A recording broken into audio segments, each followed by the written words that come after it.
to you one and all. Even on YouTube, I say, hello friends, welcome, welcome, welcome. What is good, everybody? Hope you're having a lovely day out there in the world. It's a Friday morning here. We're getting to the end of the week once more. We're almost there. We're halfway there. Living on a Prayer, and there's a guitar solo here, I believe. Man, Guitar Hero. I think that... Here we go. As I went live, I said to myself, just stay on focus. You're going to say hello very quickly. No problems at all, no problems at all. And then immediately, I wanted to start talking about other topics. We'll stay on topic. Here we go. Hello to you, Slivers. How's it going, my friend? Steve, welcome in. One more day till spring break. Congratulations, my friend. That's very awesome. Do you have any big plans for spring break this year? Or is it going to be one of those, like, catch up on non-teaching things? That's how my spring breaks often went. Chores. George, good seeing you. George, thank you for the lovely Discord messages. I will return to them soon. I did read them, and I appreciate all your thoughts. Absolutely. Hello, Unnamed Comet. How's it going, Pepper? Good seeing you, Tarek. Hello, Mike. Hello, Elsdale. Look at that. 2 mods here already doing the mod thing. We appreciate it. Tonto, hello. Jim, hello. Good seeing you, Busy. Good seeing you, Shepherd. Meffert, welcome back. Grobzilla, pleasure. Grobzilla says, all the intro to do the tie, and I made you all watch instead. Wait, yesterday I was told that at least some population of the stream enjoys watching me tie my tie. In part because they don't know how to do it, they've said, and they will learn from me. Would you rather see me fully dressed each day? Must I start my morning routine 3 minutes earlier in order to get everything done? For example, to iron my shirt possibly? Let me tell you, this shirt, hot and fresh out of the dryer. From the dryer, buzz to my body in approximately 3 minutes. It's not been a good morning. I mean, it's been a great morning. But still, that's okay. Good Kaner, good seeing you. Welcome back again. Hello, everyone. Thank you for being with me. You want a stage walk? Wait, what's a stage walk mean? That is, something I'm unaware of. Stage walk. I mean, I know, like, curtain call at the end. Maybe I should come on to, like, I should do the ending. All right, I'm going by now.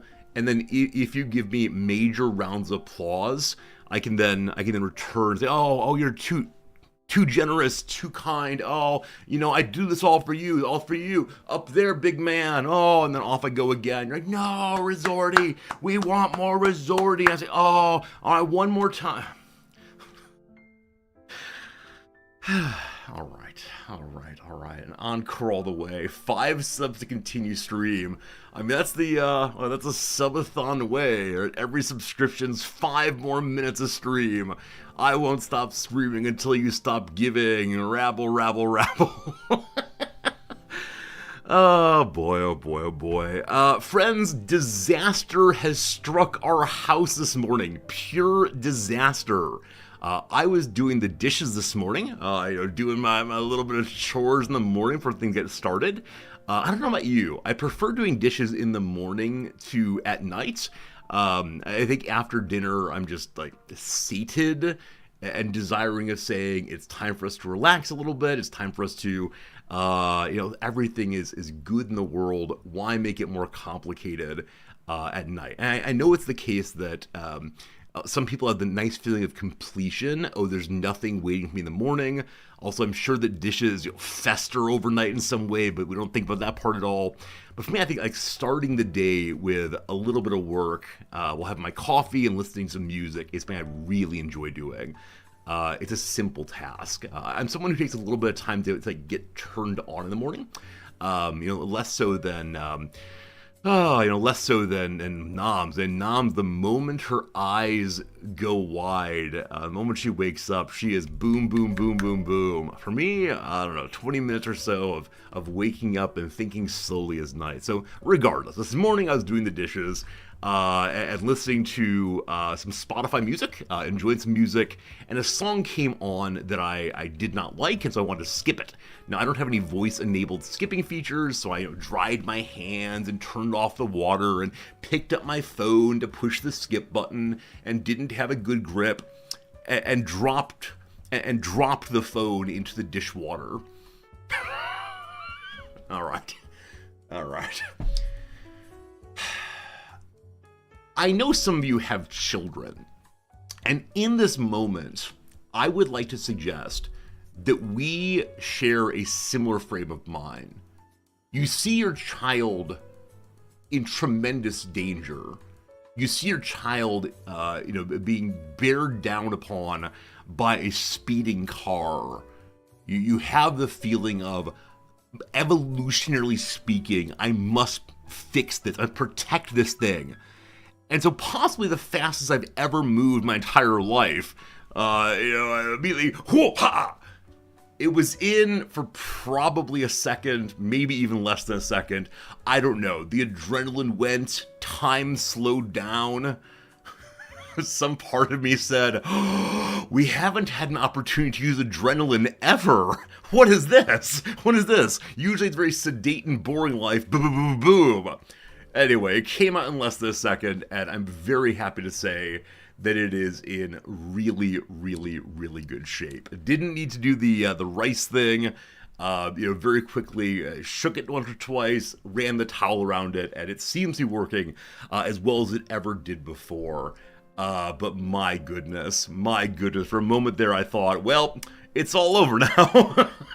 Now, I know about the rice thing, right? Apparently, if you have an item that has been soaked through, you can turn it off and put it into a bucket of rice, and the bucket of rice will something cause it to get dry. But yeah, it was not necessary here, and thank goodness for that. I don't know how long it would have survived underwater. I'm aware it's the case that some things have more water resistance. I know back in the day, my first real person watch said it was good to so many number of feet underneath the water. But I could easily imagine the people at Apple saying, we want this thing to die as fast as possible. You take it out into the rain, and merely like the splashing of raindrops on the ground is enough to make it stop working, then buy a new one. But no, it's good, it's great, and that makes me very happy. Unspeakable, I'm not sure about that line, but how it goes. They're IP68 rated. Pepper, for some of us who do not understand anything about anything, what does IP68 mean? 6 meters of water for up to 30 minutes? Wait, really? See, the moment I'm told that my phone is rated for down to 6 meters of water for 30 minutes, I want to run an experiment. I don't have a 6 meter deep bucket of water, but I do have a bathtub, right? And so I immediately think, friends, let's get ourselves a webcam in the bathroom. Let's fill up the tub. Let's drop the iPhone in, and in 29 minutes and 59 seconds, let's grab it and pull it out and see what happens. Now, it's entirely possible to be a very boring stream. You pull it out and it works just fine, no worries. On the other side, if it doesn't work correctly, then, that's not great either. Then we get a rage for no good reason. I'm not sure. Maybe we can chit-chat. It wouldn't be like grass growing, paint drying stream. It wouldn't just be like we watch the water and nothing. But it made me do an adrenaline junkie. That's exactly right. I'm chasing the high. Honestly, the last big adrenaline surge I had in my life was back in November. We were suddenly on the front page of Twitch. It was like, oh, not ready for this at all. So if it doesn't work, new subathon goal. I need to buy a new phone, but I need my wife not to know about this because we cannot tell her how the old phone broke, and so I need to replace it before she notices. Now, luckily, she's the only person with whom I consistently text. This is not intentional, but I think my phone primarily exists to be a one-way radio or two-way radio with my wife. Here in Japan, phone calls are very expensive still, so almost no one calls anyone over ordinary phone lines or phone towers, whatever. Instead, people make calls over Wi-Fi. So most of us do texting back and forth. And I use my phone to talk to my father, but we use a Zoom equivalent thing, and that's just how this goes. So I don't know. You know a guy who dropped his phone into the riverbed while canoeing, retrieved it a few minutes later, and it worked fine. Yeah, I mean, how cool is it that we live in a world now where that is possible?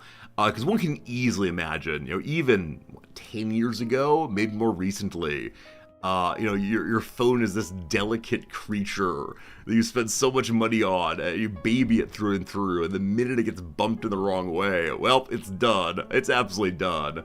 That said, I think back I had the iPhone 6 or 7 maybe, and it had a big old crack down the front of it because I dropped it on some concrete. And that moment of picking it up, wondering, has this thing been destroyed forever? Or, instead, is it going to live? And I didn't have the screen replaced because I was a grad student, but also because of a mark of pride, right? In the same way some people have a scar to have a good story. And so I fought off, I fought off something that was attacking my children. We're stuck on the child metaphor today, unfortunately. That phone survived. It is the one who lived. I need some spoilers real quick, because I realize there's something I do not know I'd like to know. We're going to talk about a controversial series just briefly. There's a book called The Boy Who Lived, I believe. Is The Boy Who Lived Harry Potter, or is it meant to be haha Harry Potter and someone else instead? Because I've used the phrase that mine is the phone who lived, and I realized there's a gap in the old knowledge machine. Grayling, welcome back. How's it going? Good seeing you. Your brother shot an arrow through his hand. Cool scar. How? So initially I was thinking bow and arrow. I was like, okay, you make the big draw, and the arrow tips here. But so I'm guessing it was a crossbow, possibly. And was your brother loading it by pulling back, and then to get more force control thing, he put his hand in front of the arrow? I don't know. The Boy Who Lived is a Harry Potter title. Okay, I'm speaking. So the Boy Who Lived is indeed Harry Potter. Thank you for that. I'm glad to know that that's the case. I knew the title of a book. I didn't know it was a title of the character also. Oh, The Boy Who Lived documentary about a stunt double. Isn't it a title of one of the books, though? Oh, pardon me. We gotta look things up now, because I didn't get an instantaneous answer from you all. That's right, I expect you to work at the speed of Google. I say words aloud and 5 seconds later give me the truth. Harry Potter book titles. 34 more, holy moly. Alright, here we go. Sorcerer's Stone, Chamber of Secrets, Azkaban, Goblet of Fire. Half-Blood Prince is probably the one I was thinking about. Half-Blood Prince. So no, The Boy Who Lived is something else. Grayling asked, did I miss the word of the day? You did not. You're gonna be stuck with probably 15 to 30 minutes more of random conversation with whatever comes up with you all or from me, and then we'll pivot in the direction of the redactyl and the word of the day, I promise. It'll be a good time. Right, The Boy Who Lived is the question. Okay, so it's about a stunt double. Interesting. Okay, this is definitely a phrase that got stuck in my head with meaning that I did not expect. Maybe The Boy Who Lived the name of the first chapter of Harry Potter. Oh, wow. Oh, this is quite striking indeed. So, David Holmes, the stunt double for Daniel Radcliffe. Oh my goodness. What a story of, what a story of different outcomes from a film, I guess. Now, I don't know for sure if he was hurt while acting as Harry Potter. And so an accident changed his life forever. Oh, yes, indeed. During the making of Harry Potter and Deathly Hallows Part 1, David broke his neck in a stunt rehearsal and was instantly paralyzed. Man. I know it's the case that lives just change in a moment, right? There's lots of ways in which lives change, but I cannot imagine. Obviously, I cannot imagine what it would be to recognize that. Now, was it a case that he was knocked out and came to sometimes later? Was it the case that he instantaneously said, "Oh no, I can't move myself"? Wow! Whoa! Wow! I think that's one heck of a book description. Like, this line right here draws me in so much. What's the star ranking? 4.7. 4.7 seems pretty good. There are no 1-star reviews. There are some 2-star reviews. I don't want to log in. Knowledge deserves to be free. Very well. Book 1 of Chapter 1 of Harry Potter is The Boy Who Lived. Well, nerds. Well. On this day, I am king of the nerds. On this day, I remembered something about Harry Potter, but not knowing what it was exactly. Fantastic. Maybe that's my superpower. Maybe I should learn all of the chapter titles of every Harry Potter book and know literally nothing about what happens in the books, but then just be able to recite them in order. What a terrible party trick that would be. How absolutely terrible would it be for me to have that as a party trick? Friends, what's the worst party trick you've ever seen, and what's the best party trick? Either way, party tricks, of course, being these little things that we do or present at social gatherings to amuse and delight other people around us. Or is this a thing of the past? Are parties now a time for people to sit on chairs and just like sit near each other and get lost in their phones? I've not been to an actual party in a very long time. Do parties still exist, or were they unfortunately set to the wayside during the COVID era? I don't know. Resorty, you did not remember. I didn't remember what? What do you mean? I don't remember. Is that my party trick? I don't remember things. I don't know. Parties do exist though. Oh, that's good. It's good. So my party trick, such as it is I can pop one of my thumb joints out. I'm able to make my thumb, the other thumb, move from here in somewhat. It's kind of things I call double jointed, and so occasionally I will, pretend to run into someone or run into a couch or otherwise, and then present my finger, busted, and say, "Oh no!" and then, "Ha ha!" I haven't done this since about 14 years old. Don't worry. That's the one party trick I got was, "Look, I've broken myself," but no, it's fine. But yeah, I'm always impressed with people who have spent time developing some skill, especially some useless skill. I knew a woman years back, it's a girl then, who had to pie down to 100 places, and she would do it on demand, and that was delightful. I had another friend who had memorized and learned how to perform various bird sounds, and yes indeed, she didn't sound exactly like a bird, but it was close enough that I went, that's delightful, you sound like a bird somewhat. Now, the worst party trick ever. Oh, that's actually not true. One second. My actual party trick is I can drink things incredibly quickly. And I have a glass of water to my left and I kind of want to show off, but it's been years since I've done this. Regardless. The worst party trick ever, though, was...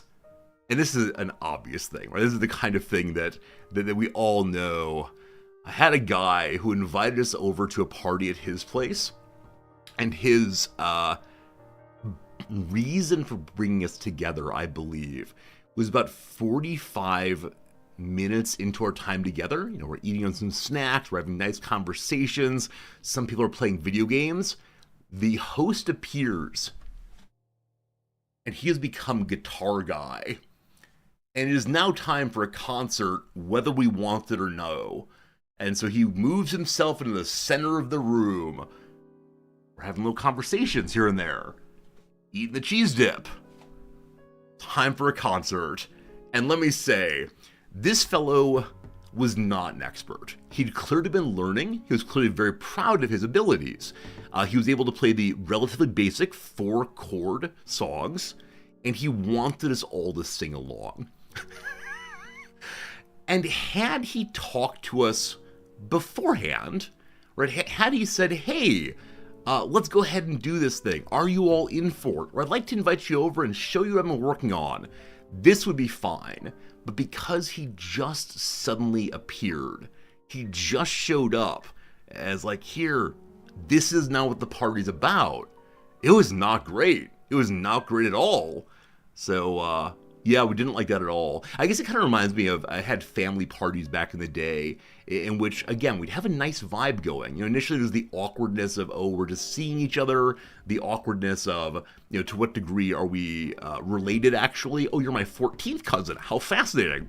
Get past that part, start having real conversations about, I don't know, where you live, or do you remember that time when Uncle so-and-so, whatever. But then, like, my grandmother would come. Hello, Grandma, if you're there. I don't think you watch, but hey, here we go. After a while, my grandmother would come forward and say, now it is time for the games. Why? Why? I get it if it's a business agenda time, right? I get it if it's time for us to move on to discussing, you know, the ad hoc committee on ad hoc committees. But at a party, like, why? I understand having things scheduled if the party's not working, right? If it's the case that people are still very awkward and need some way to loosen things up, then sure, party game time. But if it's just hanging out, it's not. Anyway, I'm sorry. I'm currently working out things that happened with age 17 here on stream. So I don't know. I don't know. Like, I'm not a party thrower. Noms loves throwing parties. But what she does, and I appreciate this, is as people come in, you know, she'll give the quick little like, hey, food's in this corner. Hey, people are sitting talking in that corner. And, you know, I've set up some games outside. Or if you want to go play croquet outside, croquet is outside. And then people can choose what to do. I think I'm someone who prefers giving guests a choice in how they spend their time, as opposed to demanding, and now it is time that we all X. Except for food, maybe? Or if there's a pre-planned activity, you know, at 8 p.m. we'll watch the football match. And on day, like, the invitation says, our goal is to watch the football match.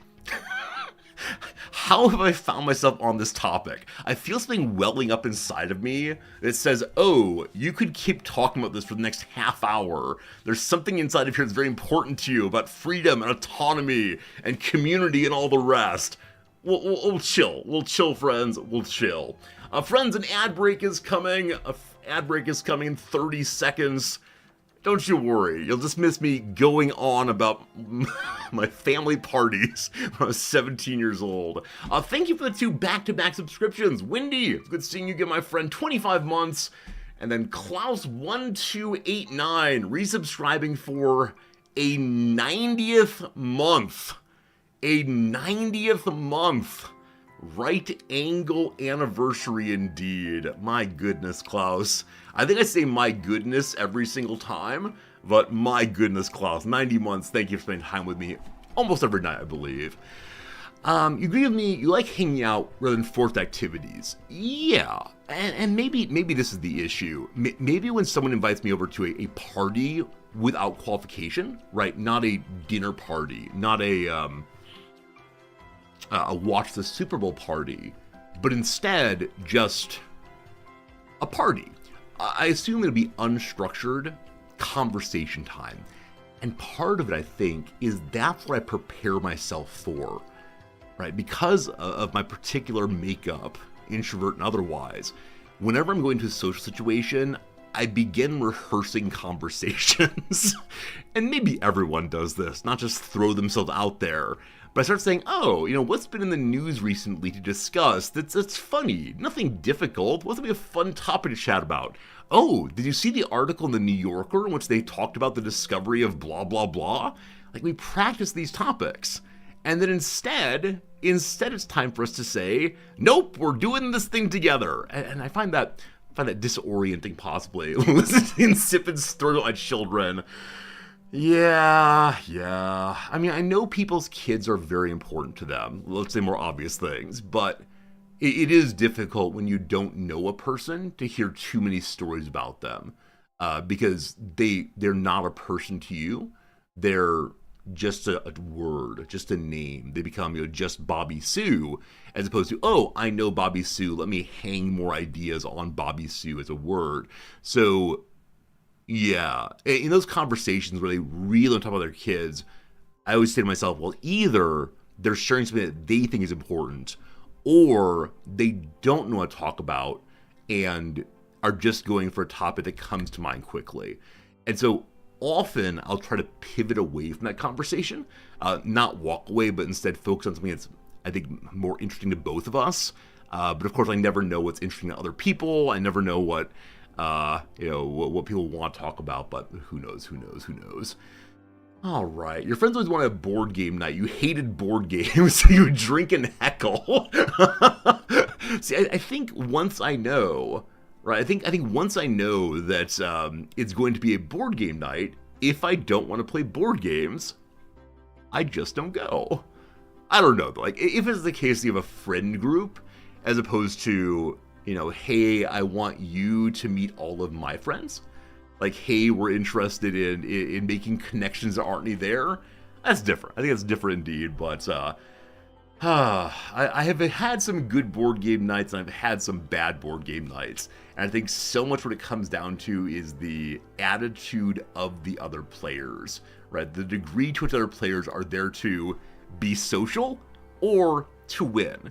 And if they're there to win with a certain attitude, namely a certain attitude of, I don't know, like joy and winning via let's play and then, hey, maybe I'll win. Awesome. It's when people min-max in a way that they are cruel to others. Like min-max, fine, whatever. But don't make it aggressive, right? Don't make it aggressive, ideally. Aggressivity in general I struggle with, but especially at a party, right? The word party means joy, fun, not competition. In my view. Who knows? Hello, Groots. Do I take Thai donations? Well, that's very sweet, Groots. I used to. Unfortunately, I now live very far away, unless you're in Japan also. And so I don't have a post box here because it's very expensive to ship from overseas into Japan. And so my suspicion is that even sending a single necktie would be, better than $30 or $40. And so I'm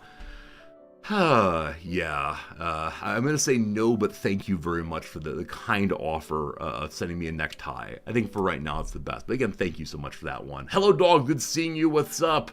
You sent in some rating guilds. So I don't have a problem at all with people saying we're going to be competitive together. Right, I think, doing a hard thing in a video game is a kind of hanging out, but it's purposive, right? We're saying we are going to do this achievement. We are going to fight this person, and so we need to be serious business to do so.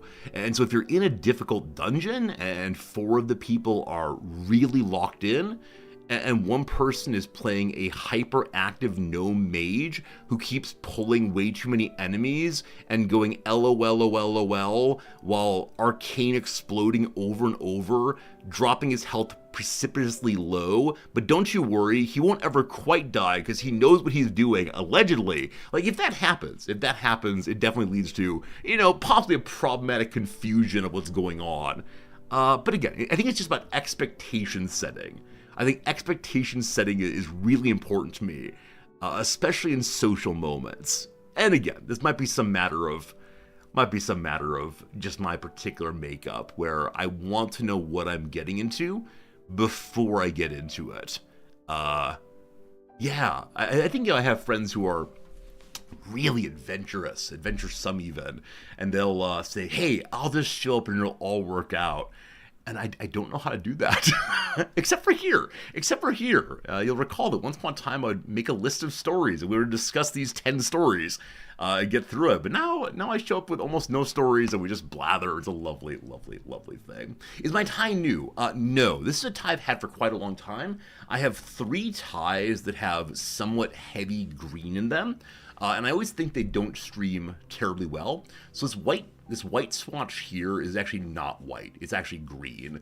And there are a few other green parts that become white or otherwise like the color of my shirt. And so, that's how it goes. That's how it goes. So, yeah, I'm glad they all like it though. It's a little unusual, a little strange even, but that's okay. All right, what else I got for you today? I think that's largely my stories. Anything you want to talk about? Any games coming out we should look into? I keep thinking I should begin stream by making a calendar of all the games that are coming out fairly soon. I have, I don't know, 5 or 6 emails of, look into these games and schedule this game. Because there are a number coming out, including some updates to all the Paradox games I do want to check out. And it's always better for me to plan ahead on games than to have Monday morning come around and I should be eating breakfast. I should be talking to my wife and having a nice moment of connection. But instead, some part of me is saying, oh no, 8:30 is coming. What are we going to play? Oh no. And then I often scroll through the Steam store and say, okay, I guess that one. Battle Brothers had a big update. Oh gosh, Battle Brothers. Did it actually have a big update? Is this the truth, or is this a bit of bamboozlement? What's the line from The Office? Dwight plays a Santa Claus equivalent, like old Germanic figure. Let's see if I can find this. Dwight, is it Krampus? Is that right? Krampus? Yes. Be ye something? What's the line? I'm sure someone knows this thing. Pennsylvania. Oh, sorry, Bell Snickle. Bell Snickle's the name. Bell Snickle. Bell Snickle. There we go. Yes, and the question is not have you been naughty or nice. It's have you been impish or admirable? Impish or admirable? I'm not someone who watches The Office over and over again. Yeah, I've had some friends who are deeply comfortable watching the show, and so they will watch The Office over and over and over again on a streaming service. I think I had one girlfriend who'd watched the whole series 12 or 14 times through. Now I say watch here, she would readily fall asleep to it and then just pick up wherever she had left off the day prior, which went back to sleep the next night. But I can't imagine what it is to have the sounds of Office shenanigans playing through one's head as one's sleeping. If there's anything to the truth of osmosis, learning by osmosis, there's some problems there for sure. All right, team. So allegedly, Battle Brothers has an update. There's a new game coming out from the people who made Battle Brothers. I don't recall what it's called. Let's see if we can find it real quick. What's the new update, though, allegedly? Of Flesh and Faith. It's a free update, it looks like. A free DLC. A love letter to the fans of Battle Brothers, a journey of almost 6 years together. This came out in 2022. I missed this one entirely. How else goes? Are there more recent ones? Or just an update of the sort, you don't pay money for the update. Isn't that so sad? Isn't it so sad that when someone says there's an update to the game, I immediately assume I will have to pay money to engage with this update, as opposed to, oh, I already paid for the game once, please let me just play it. That's actually very sad. There's a news story there? Okay, I missed the news story. There it is. Major update 1.51. Oh, that's disgusting. Are we going in the direction of Cthulhuian beasts? Actual new content for Battle Brothers for free. There we go. New legendary locations conjoined by a small narrative told through illustrated events.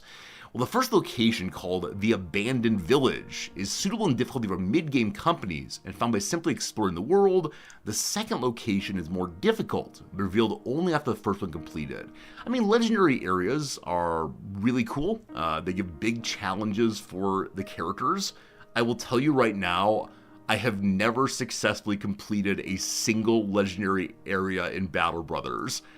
At a certain point, I believe it's the case for me, I either need to begin playing in the largely meta way, which is having certain characters playing exactly these particular roles, doing exactly these particular things. So either I begin playing the explicit meta way, or I'm choosing to die. And thus far, I have always chosen the path of death. To say, let me try to figure things out. Let me see if I can sort out what I ought to do in this moment. And inevitably, all my best characters just go down. But I do enjoy the beginning of the game. If you don't know Battle Brothers, it's a game in which you build a mercenary company, right? And go from often a small band of peasants to some pretty impressive soldiers, and you gear them up, and you armor them up, and you level them up, and it's a little slow, and in my view, a little repetitive for me to enjoy streaming, but there are people who stream the game with like such unbelievable precision, in part because they use spreadsheets. You will see them pause the game and pull up a calculator. They'll pause the game and bring up a spreadsheet to figure out, is this character worth hiring? They have this particular buff and this number of stats, but not enough of that. I enjoy strategy games. I enjoy thinking about mechanics, but once I need to bring in an outside tool to understand it, I don't know. Maybe I just need to bite the bullet at some point and say, okay, let's play Battle Brothers and let's play it serious business, so we can see the end game content. I don't know. Anyway, cool. New content, new legendary quests, new enemies. You don't like the aesthetic of this game? Wait, really? Really? I like the aesthetic of this game so much. I realize the characters not having legs and looking like the weebles they're called, I believe, is a little ridiculous. But the armor, the scars. As many of you know, is there a picture of it? The inventory screen. For me, this is amazing. That I get to drag swords onto people's bodies. Yeah, definitely the decision to make good guys go from left to right and bad guys go from right to left, and they don't have legs is a decision, right? You can tell the story however you want to. Now, of course, RimWorld characters also apparently don't have legs, so that's how it goes. Your issue with Battle Brothers is that you have really constrained tactics when you have to fight 20 plus enemies. Yeah, awesome person, exactly. Late game, like I said, you either do the meta strategy or you die. And it's a design choice. And that's how it goes. BB is really hard to get into. It's cool, but you had to watch guys just not fail. So I agree with that also. The game is not quite Project Zomboids, and this is how you die.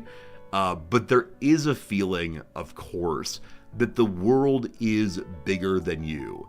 And there are many mercenary companies who will come and fight well and then will die. And yours is probably one also.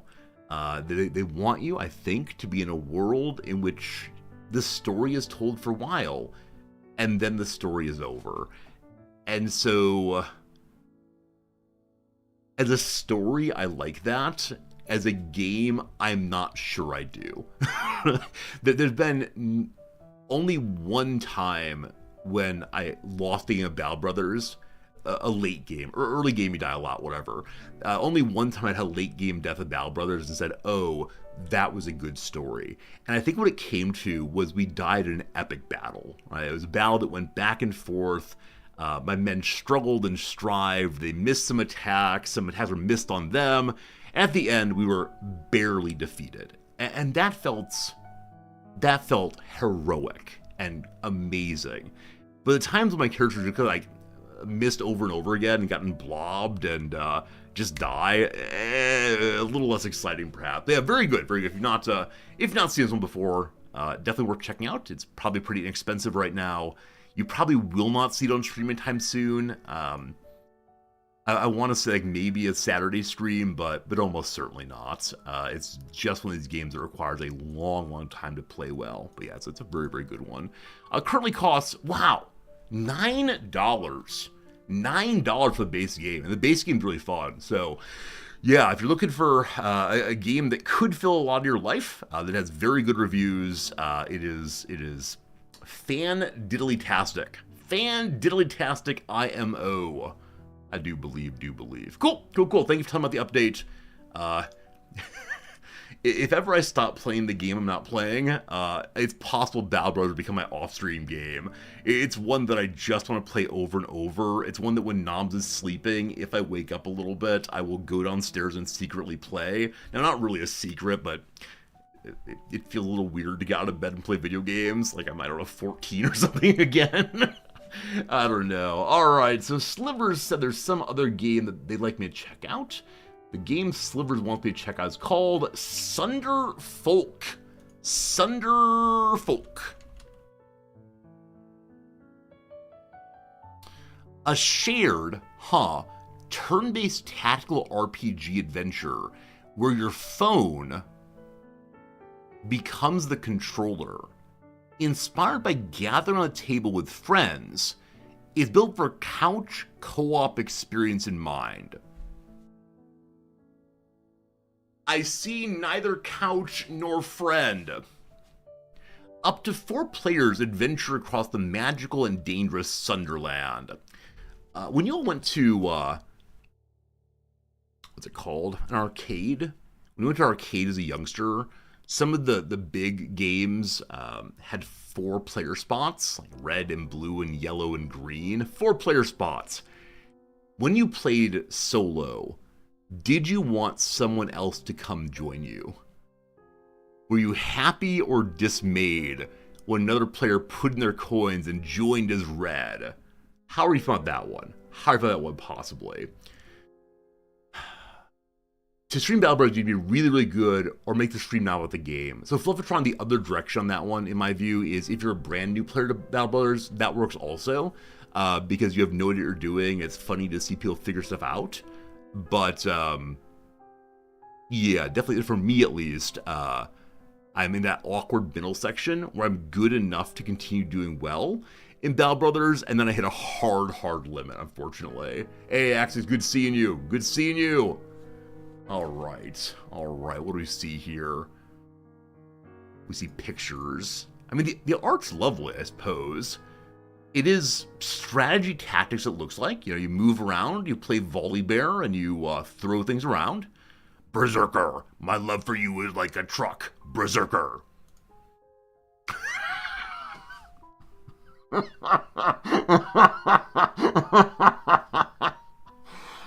I don't know who this picture is for, but it is definitely not for me. I don't know, team. I don't know, team. I don't know, team. I mean, this one looks cool. What a nice window they have. Look at all that light. Draw your fate. Yeah, please get my beetle back. We need him. So I want to say photos like this, awesome. All about it. I can imagine upgrading my village. We love upgrading villages. The fighting itself, possibly cool too. Now with only 2 or 3 moves on each character, not sure exactly. But like this one feels weird. Oh gosh, what's happened? Everything's opening. Oh no, I've closed it. Well, that's for the best. Yeah, this one right here, I'm not quite sure, team. I'm not quite sure on this one. It feels bad. There's no one but my wife with whom I'd sit this close, is part of it. The reminder that while playing video games you have bodies is very upsetting to me. The whole point of looking at video games is to forget that we have bodies, or to imagine yourself in the body of the character. I'm no mere big nerd. I'm instead the big polar bear of justice. Oh, goodness. Requires a smartphone or tablet app to play. So it's not played on the computer? Or it's played on the computer plus also you need a phone? Huh. So the up to 4 players, I think, indicates you can play single player. But it says it's built for something else. So is it the case this is a game that would work well if I said, hey, we're doing a multiplayer night, and then I guess 3 people could join me? I don't know. The monitor is the board game, the phone is your player choices. Interesting. Interesting. I see that I'm like, I cast the spell. I cast the spell. I don't know if I like the idea of using my phone. I've never done it before. I've never done anything on stream with my phone. I can't imagine. This is... I guess it's innovative. Are there other games like this as well, where one uses their phone to play the game while it's also a computer program? Because of course there are phone games. There's lots of phone games. They're computer games, of course. This relationship I've not seen previously. Huh. Hey, across the line, good seeing you. How's Fritz? Fritz is not here. Oh, that said, happy to report. This morning, Fritz used his automatic feeder with no problems at all. Little cat Fritz had the food go tinkle, tinkle, tinkle after grinding a bit inside the machine, and he did not run away. Instead, he marched on in, had his food, and that was good. I don't know why he walks like this, but apparently he does. He's doing well, though.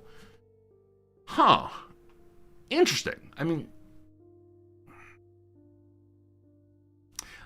I wish they talked a little bit about the idea of playing this solo, or the idea of playing it not couch co-op, but instead being in different places. Back during the COVID years, there was a lot of insistence in games of, look, this is a multiplayer game. You can play with your friends, even the friends who are not especially adept at computer game things. Oh, some of you are mentioning Jackbox. Oh, that's a very good point. Very good. That Jackbox games can be played with your phone, either at a party or in the online area. Interesting. It's not meant for solo at all. Okay. Share it with friends at no cost. One gamer can share the adventure with 3 friends at no additional cost. Okay. Oh, so it is and one last sentence. They can join remotely. Don't worry. Yeah. I mean, I think one thing that April. What month is it? January, February, March. Oh, it hasn't been released yet. Oh. Slivers said they'd seen people streaming it, and I was so confused about why there were no user reviews. Also, I had a very brief moment of forgetting how the months worked. Also, a very brief moment of, oh no, I haven't paid my taxes yet. So, early access promotion a couple days ago. Well, no one emailed me, so I don't know about that one. I'm currently... Slivers, do you work for the Sunderfolk people? Are you trying to get me to do a segment on this for the past 5 minutes, despite the fact that I didn't get paid money to do so? Nah, cool. We might look into it when it releases. We might possibly check out then. Maybe a Saturday game. Who knows? All right. Conversation had, video games discussed. Let's do the word of the day. Friends, have the word of the day. It's word of the day time. It's from Michael Morhaime, a co-founder of Blizzard Studio. I apologize, I don't know who this is, but cool. Friends, the word of the day is archetype. It's archetype. The word of the day is archetype, my friends. Do you know this one? A word used in, I think, like commentary on media. Yeah, media commentary all the way. The archetypical example of this and that. Here we go. Archetype refers to someone or something that seemed to be the perfect example. It's also a word for the original pattern or model, of which all things of the same type are representations or indeed copies. Here's an example.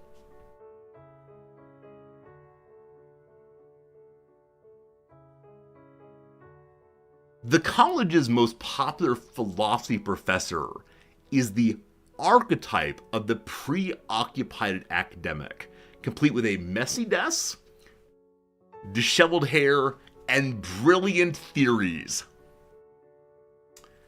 You know what, Merriam-Webster? We're okay today. Merriam-Webster, you and me, we're great. We're great. The film is considered a sci-fi archetype for its pioneering use of special effects and prosthetics to depict an alien world. Is this the movie called Alien? Possibly. Alright. Did ye know? Oh, Naomi Klein's pretty cool. Naomi Klein's some pretty good books. In her 2024 book Doppelganger, A Trip into the Mirror World, author Naomi Klein writes that, quote, the doppelganger archetype has... Do you up for doppelganger? Doppelganger? The doppelganger archetype has appeared across time to explore issues of life and death, the body versus the soul, the ego versus the id. Klein doesn't mean that the double evil twin or changeling keeps popping up throughout history, of course, but the original concept of the doppelganger has served as a pattern, model, or template for writers to use in different ways, each supplying it with their own imagined details. Archetypes' origins are in two Greek words, the verb archein, meaning to begin, and noun typos, or typos, meaning type. Since debut in the English in mid-1500s, archetype has taken on uses specific to the ideas of Plato, John Locke, and Carl Jung. But in everyday prose, archetype is the most commonly word used to mean a perfect example, as in Robert Louis Stevenson's The Strange Case of Dr. Jekyll and Mr. Hyde is considered an archetype of doppelganger fiction. There you go. A little bit of etymology for you, a little bit of Naomi Klein example on the relationship between two things struggling. What are some other archetypical examples from media? There's the so-called Mary Sue role. Is that what it's called? Where there's a perfect character in a comic who's just so and adorable through and through and naive in some way. What's the archetypical version of that? I think the archetype either requires maybe to be old or totally newly created. Right, that character's archetypical of something indeed. Whoever's doing these little texts are having so much fun with it. So these little texts are so good that we emailed the dictionary about them. These little texts here are apparently written by committee. And so when I emailed them, they wouldn't tell me who to talk to about them. They didn't even say thank you for the compliment. I emailed sales. I emailed the email they had. I wasn't creepy and like stalking their emails. I don't know. A white savior archetype. Yeah, absolutely. Or like the sacrificial lamb, right? That phrase is already used for, Christ in some cases. So archetypes are about picking out either the perfect example of something or something that appears over and over again. Yeah, that's great. Absolutely good. All right. Fill in the blanks to complete a sim. The reading skills are not there today, friends. I'm so glad we're not playing Kaiserpunk. I'd be mispronouncing every third word. Fill in the blanks to complete a synonym of archetype. What is it? Do we know? Prototype. The word of the day is prototype. All the way there. All right. Is that true? Yeah, original model. So you can imagine an engineer or inventor making a machine that barely works and just give me $1 million and I can make it huge. I can make thousands of widgets and they'll fix our lives. I'm sure you already know this story, but Tesla had a prototype laser gun. Prototype death ray, I believe he called it. And he convinced his landlord, I believe, to take this laser rifle in lieu of rent 1 month. And after he died, they opened the box that had the laser gun in it. And apparently it was useless, nothing, pieces and parts. Now, I get it. When you need to pay your rent, you pay your rent however you can, but I think I'm glad that the Tesla did not invent the laser rifle, or whatever he claimed it would be, a death ray, I guess is the phrase he used. So, yeah, I mean, I think we're used to the archetype of the inventor having their prototype. There you go. So I think the way in which prototype is used as archetype is it's the original model of something, where archetype can be the original model of a particular character. So these days we see a lot of streamers wearing neckties. Rizordi was the archetypical necktie streamer. I think it works in that sense. In the same way that if other people start wearing neckties because I do, I'm then the prototypical version of the same. Obviously, that's the trend that's going big on Twitch. Not drama streams, not pulling up other people's streams and offering commentary on them. The new model, the new trend on Twitch, wearing neckties. That's how it goes. That's how it goes. All right, very good, very good, very good. What am I feeling? What am I feeling? I think I'm feeling let's play one more little game. Today, let's play the globe game. Let's play the globe game, team. What country in the world is today's country of the world? If it loads, we'll give it 10 seconds. We'll give it 5 seconds. Close enough. There we go. All right, guess any country in the world, and we'll discover if our country is the true country.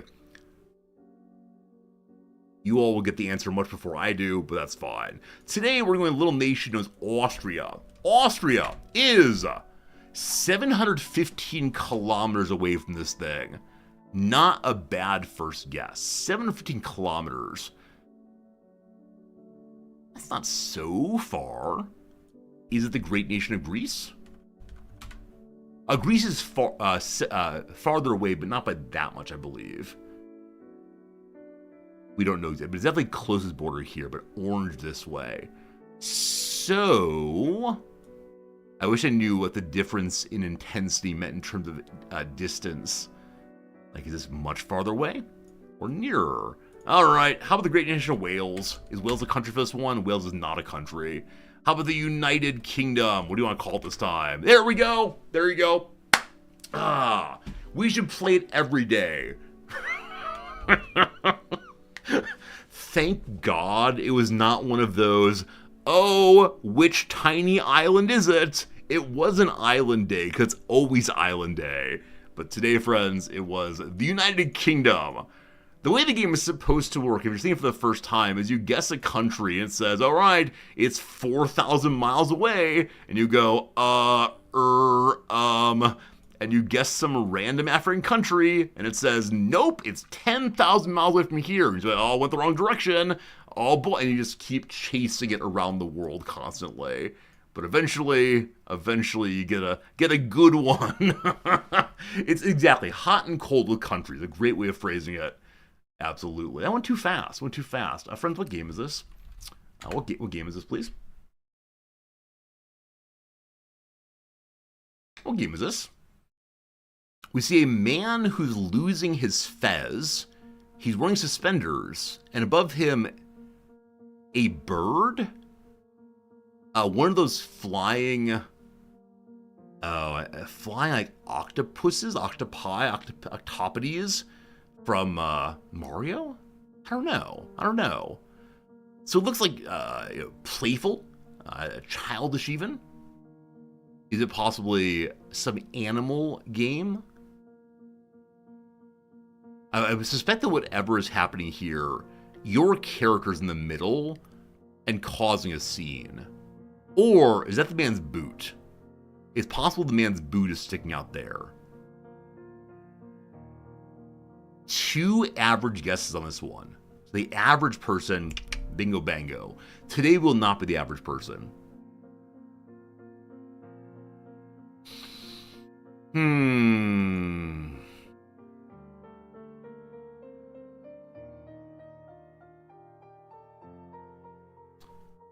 I honestly don't really go at all. Like 100%, I don't recognize the animation style, so I'm considering putting in Duck Hunt as a joke. Here comes Duck Hunt. Wait, Duck Game. Duck Game is a game which you play as a duck and annoy people. It is not Duck Game. Okay, instead, I believe that you're coming out of your cage and you're just doing just fine. I think you're playing as a goldfish, possibly? Is there a goldfish game? There's no game about goldfish by name. So are you like, halt, it's the escaped fish? Or is it the case that man has kicked over his goldfish bowl accidentally? Is this character in the middle the hero of the game? Or is this character instead, oopsie doopsie made a mess here? Is this how Nemo gets lost? Is this Finding Nemo?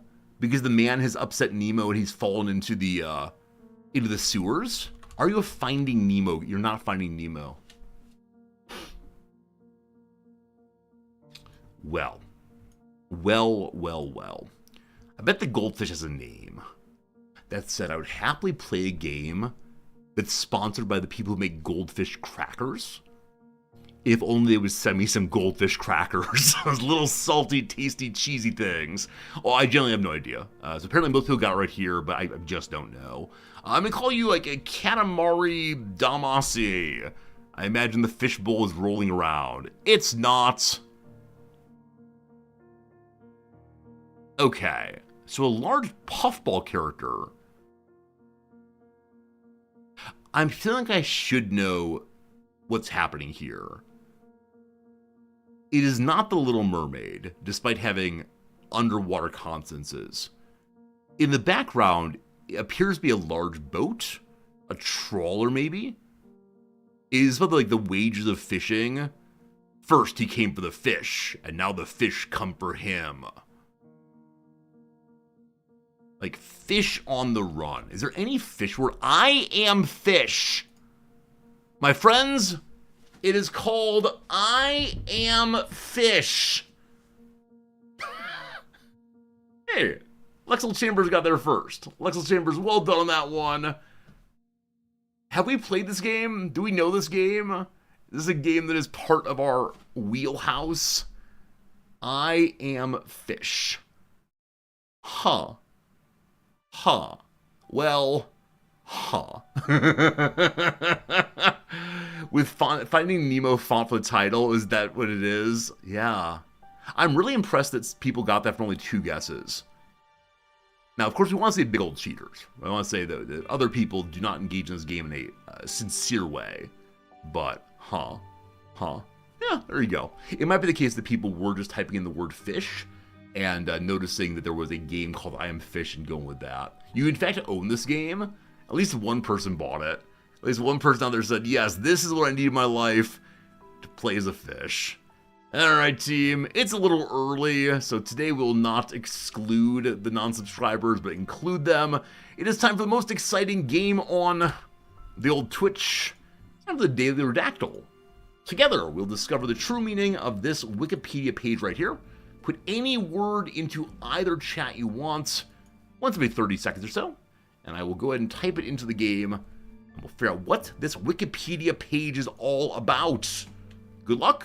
Godspeed, let's do it together. Fish, there are no fish today. Path, 8 paths. Will be Path of Exile, we'll see. Coast, there's 1 coast. Arts, 3 arts, including the first paragraph, good job. Coast, we did that a moment ago. Island, there, my goodness. The on the blank of blank, the island very early, well done team, 7 of those. March, 2 of those. Metal, none of those. Salty, all these ocean words, good job. Time, 3 times. Is it a hamburger? I don't think it's a hamburger, we'll see though. No hamburgers today, unfortunately. West, 2 of those. Peninsula, 1 of those. System, 3 of those. West, we did a moment ago. Expedition, none of those. Mountain, 44 mountains, good job. Sweet, no sweets today. Culture, 3 cultures. Scotland, no Scotland. Malta, none of those. The word, there are 5 words. If after the word was guessed, word. Word to your mother. Ancient, 6 of those. Volcano, 6 of those. Color, but 1. Oahu, without spelling, there's none. Greece, none of those. Cyprus, let's guess all the islands, none of those. Fuji, is it Fuji? Oh my goodness! Oh my goodness! Radicus! How'd you get that? Pretty good. Pretty good, Radicus, well done. Crete. That's not how you type Crete at all. Not Crete today. Morau, it's not the island of Dr. Moreau. Chinese, none of those. Lei, none of those. Hawaii, none of those. Historic, one of those. Hawaii, we did a moment ago, sorry. Peru, none of those. Mount Fuji. Good job, team. You got it together. That said, I want to say Radicus may have done all the hard work today, team. I believe Radicus has gotten mountain, and then Fuji, and then Mount. Good job, Radicus. Boom, boom, boom. A+ yes to you. Mount Fuji, Fuji-sama, located on the island of Honshu, is an active stratovolcano in Japan with a summit elevation of 3,776.24 meters. It's the tallest mountain in Japan, with the second highest volcano located on an island in Asia, after Mount Kerinci on the island of Sumatra, and the 7th highest peak of an island on Earth. Mount Fuji last erupted from 1707 to 1708. It's come for us soon. The mountain's located about 100 kilometers, that is 62 miles, southwest of Tokyo, and is visible from there on clear days. It's true. Near to our home, there's a fairly tall building with a little cafe upstairs, and on nice days, you can look out that direction and see Mount Fuji. And oftentimes, tourists will come down and shoot some photos of the same. Because, yeah, the standard Japanese person who is not from this area will have such a excited relationship with seeing the mountain at all. That's how it goes. Hey, Jerry Fodor, it's good seeing you, my friend. Hope your semester's going well. Do you have spring break soon, or is spring break over? Whichever way, Jerry Fodor, thank you for the resub. It's good seeing you, my friend. Is Fuji an active or dormant volcano? It says active. It says an active stratovolcano. I don't know what the word active means exactly. Have I climbed Fuji yet? No. We've done hiking in some other areas. I've been told that hiking Fuji is actually not worth it, because once you get up there, you can't see Fuji. So the more attractive hike to make is the mountain next to Fuji, which is a very nice viewing area up there. And yeah, I see why that is. But no, we've done other hiking here and there, including some smaller mountains, but not that one. All right. Mount Fuji's exceptionally symmetrical cone, which is covered in snow for about 5 months of the year, is commonly used as a cultural icon of Japan, and it's frequently depicted in art and photography, as well as visited by sightseers, hikers, and mountain climbers. Lovely. Mount Fuji is one of Japan's 3 holy mountains, Sanraizan, along with Mount Tate and Mount Haku. It's a special place of scenic beauty and one of Japan's historic sites. It was added to the World Heritage List as a cultural site on June 22nd of 2013. According to UNESCO, Mount Fuji has, quote, inspired artists and poets and been the object of pilgrimage for centuries. UNESCO recognizes 25 sites of cultural interest within the Mount Fuji locality. These 25 locations include the mountain and the Shinto shrine, Fujisan Hangu Sengan Taisha. Cool. Jerry Fodor, you said you had a rough semester, but you landed a publication in a good journal. Friends, Jerry Fodor is currently working on earning tenure, and at many schools, it's a three-legged stool in which you can do 3 things at different levels of competence in order to get a job that's more or less guaranteed for life. And so one of these is publication. And publication is often the one that's most terrifying, because the other two, service, that's say helping people and your school to improve or doing the busy work of bureaucracy, you can choose to do. Teaching, generally speaking, you only need to be competent there, and most people who've gotten through a PhD program can do teaching well enough. Now, you should probably do better than well enough, but still. Publications, though, you can write an article that you think is beautiful and good, and you send it out there, and people say, nope, we don't want it, and you make some changes, and you say, please, and they say, nope, you don't want it, and you find yourself not being able to get the publications done. So, Jerry Fodor, big congratulations. Please offer the congratulations all the way, because we're rooting for the tenure. Philosophy professors deserve tenure, as does everyone. Everyone deserves tenure. As I mentioned before, here in Japan, we have tenure for basically every job. If they keep you for 5 years, they can't get rid of you. It's great. King Ponto, thanks for a resubscription. Howdy, you say? And howdy to you, King Ponto, also. It's very, very good to see you. Yeah, so let's hang out with everyone. It's great. Yeah, what a nice little article today about a place where I live. I do want to know what active stratovolcano means, just because it sounds terrifying. Okay, I'm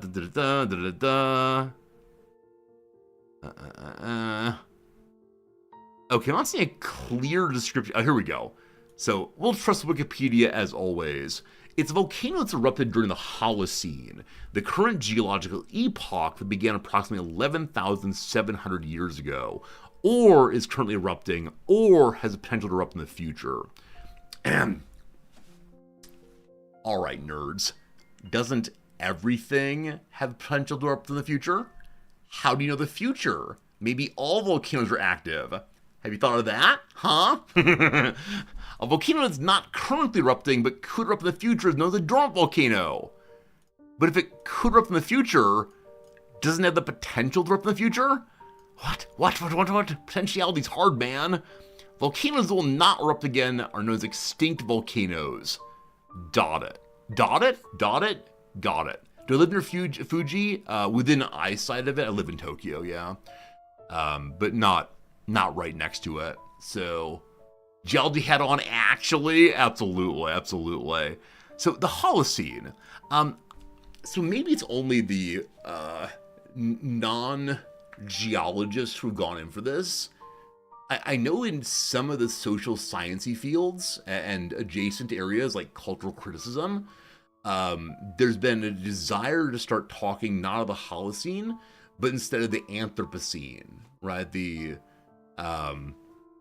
period in which the human is the strongest force of modification on Earth.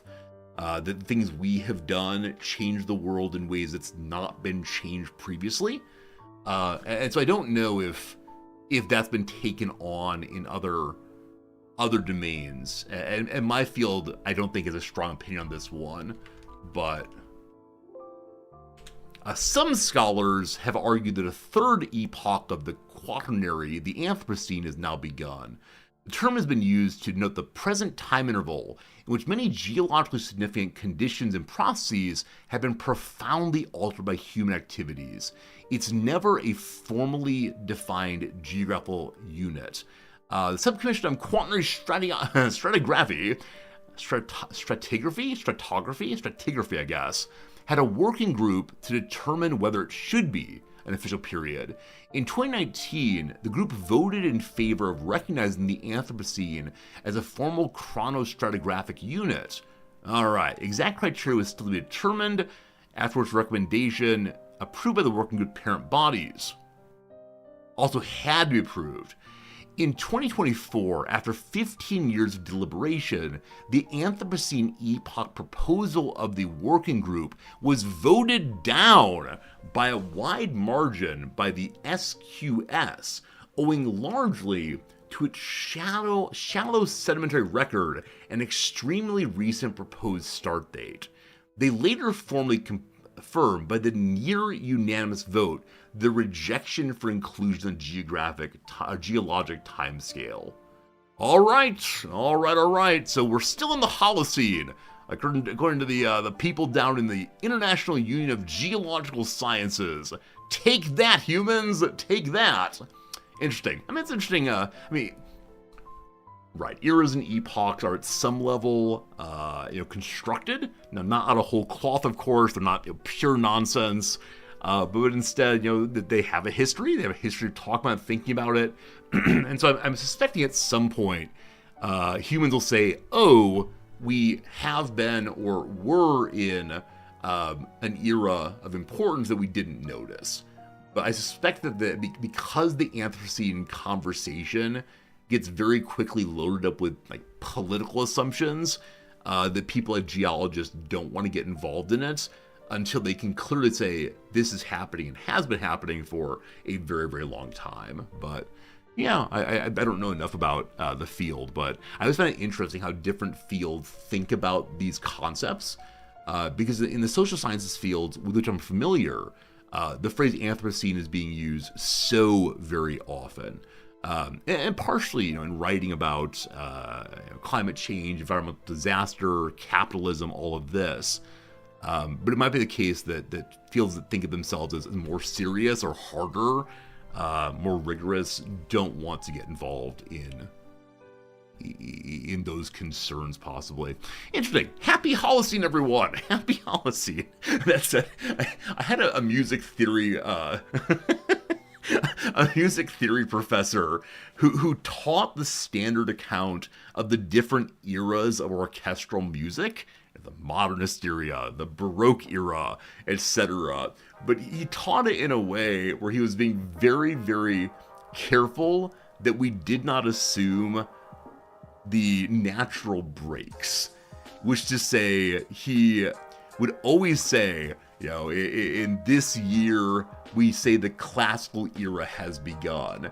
But it's not that Beethoven woke up one morning and turned the light switch and said, I feel classical now. We understand there's a slow process in which there's interweaving of different conceptions of what ought to be done. There's still people who are making music that sounds very different than the main line, and there are people who are trying to push forward in avant-garde ways. And so though these are useful descriptors, they're not absolute natural breaks in time. And I found that very, very useful. I think as a student, I just want to memorize the truth, right? If teachers taught me, in 1470 this thing happened, bing, 1470, memorize, good to go. But it was so useful having a person I looked up to help me understand a more conventional constructed conception of things that I would have otherwise taken as fixed in stone. Sort of literally here. It's a very important moment for Little Resorty, I believe. How it goes. Like asking the scholars of Mediterranean civilization when late antiquity begins. My wife is one of those, so she has her opinions. But that said, she's very sensitive to the recent movements in that field about we need to be quite careful not to privilege only the Hellenic cultures, and so it gets messy. It gets messy indeed. All right. So often we talk about humanity having horrible effects on the world. Ponto, there's a book by Robin Wall Kimmerer called Braiding Sweetgrass. She's a Native American person while also being a professor of ecology, I think, at a university. And when she teaches her intro-level classes and just asks the students, what stories do you know? This means childhood stories as well as popular news stories and things like that. What stories do you know about the relationships between humans and the non-human natural world? She claims that I think it's either every student or almost every student can only produce negative interaction stories between the two. They can do very, very small things like, I take care of my puppy dog. But at the level of humans in general, they can only come up with disaster stories. And so she, tries to help them see how other traditions, in her case the Native American one, have stories about positive interrelationships between humans and the rest of the non-human natural world. About care and being, one with nature, etc. But she said it's very, very hard for Americans at least to even begin to conceptualize this because of all they've heard so far. And there's a lot here about child education and so on, but I've probably said enough words today. Should we be done? Probably should be done now. Thank you for a delightful little intro. I hope you enjoyed yourself as always. We'll now begin with the grand pivot. The pivot from talking time to playing time instead. Did I not close the game last night? No, I definitely did. Maybe while blathering along, I hit some combination of keys that reloaded last save file? I don't know. Yeah, I only have 5 hours played, so I didn't... I think I always assume that games in the background do not notice my clicking and typing. But maybe it notices my clicking and typing. We'll abandon that playthrough in just a moment. For now, though, it's time to move on over. Let's see. First play. 4x plus colony builder equals A+. I don't actually give this game an A+. I give this game a B, probably.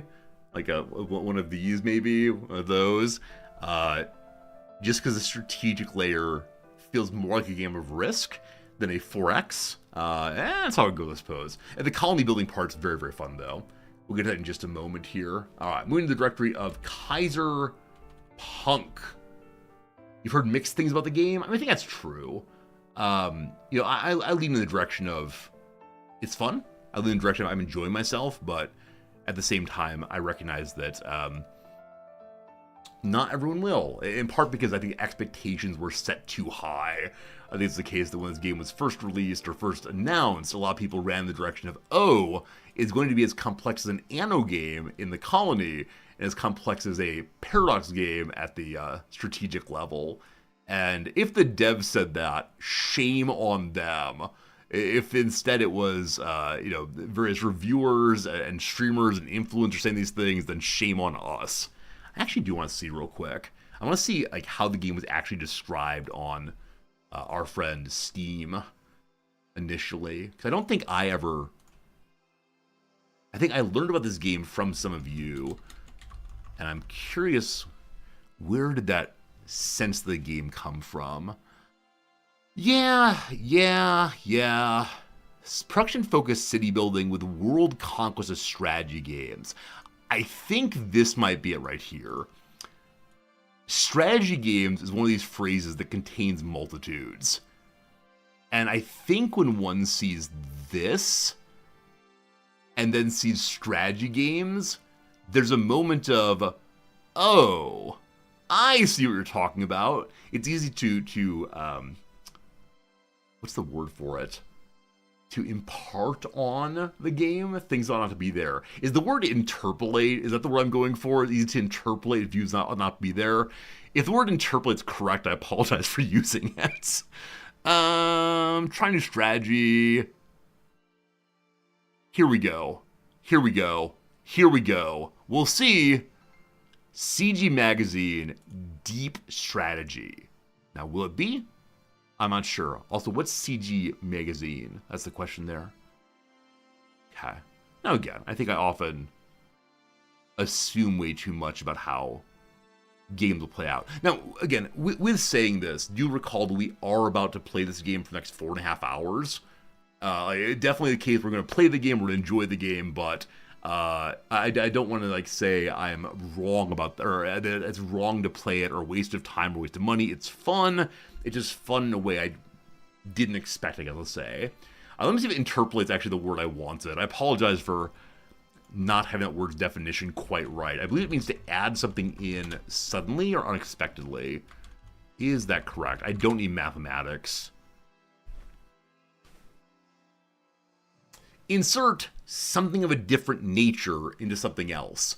I interpolated the Paradox-esque genre onto this game. Fun to fun.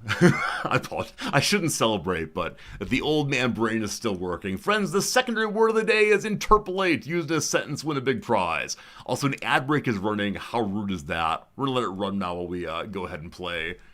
Hello, Fritz. Good seeing you. Play a little bit of Kaiserpunk, just getting started. So yesterday we played the tutorial. The tutorial took a very long time, in part because it was narrated throughout, and it was really interesting to hear a character not just saying, go push this button, go push that button, but instead saying, here's why you ought to use this, here's why you ought to use this, building in this way. Word of the sentence.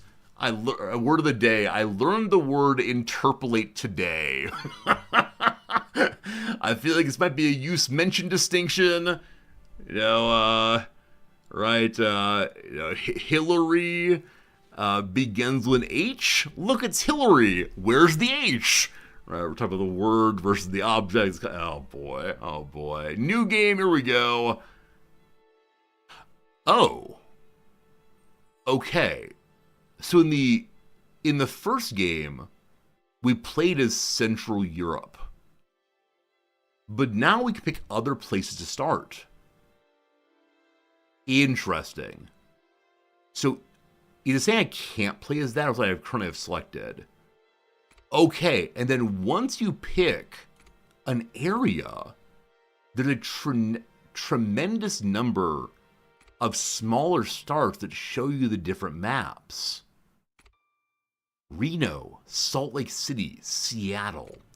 I wonder to what degree these maps match the actual factual area in some general sense. Also, no Chicago. What? Down here we can play in Monterey, Jacksonville, El Marquez, Bogota. In Europe, there are a ton of cities. Shall we be London? London has a river running through it. I think London would be fun. Dublin. Oh my goodness. No Tokyo. Wait, are we doing like Japan with no major Japanese cities? Okayama's all you got. Huh, fascinating. We're doing London, just so I know what that is. Alright, what is my name? Alexander Cooperton. My name is Richard Zordi. What is the city's name? I don't know. London? Isn't there some like London Burning song? Is that a U2 song possibly? The Phoenix. Oh, if I could play. This game is set in a period after a great disaster, a period of bombing and destruction. If I could play the city in Arizona called Phoenix, and I call it the rebuilding of the Phoenix of Phoenix. London Calling, not London Burning. My apologies for misremembering. What are the lyrics of the song? I'm thinking the lyrics of the song are the ones to hang the DJ. It surely is not that. London Calling, but a Clash. London Burning, a television program. Wait, London Burning song lyrics. There's a song. It's a nursery rhyme.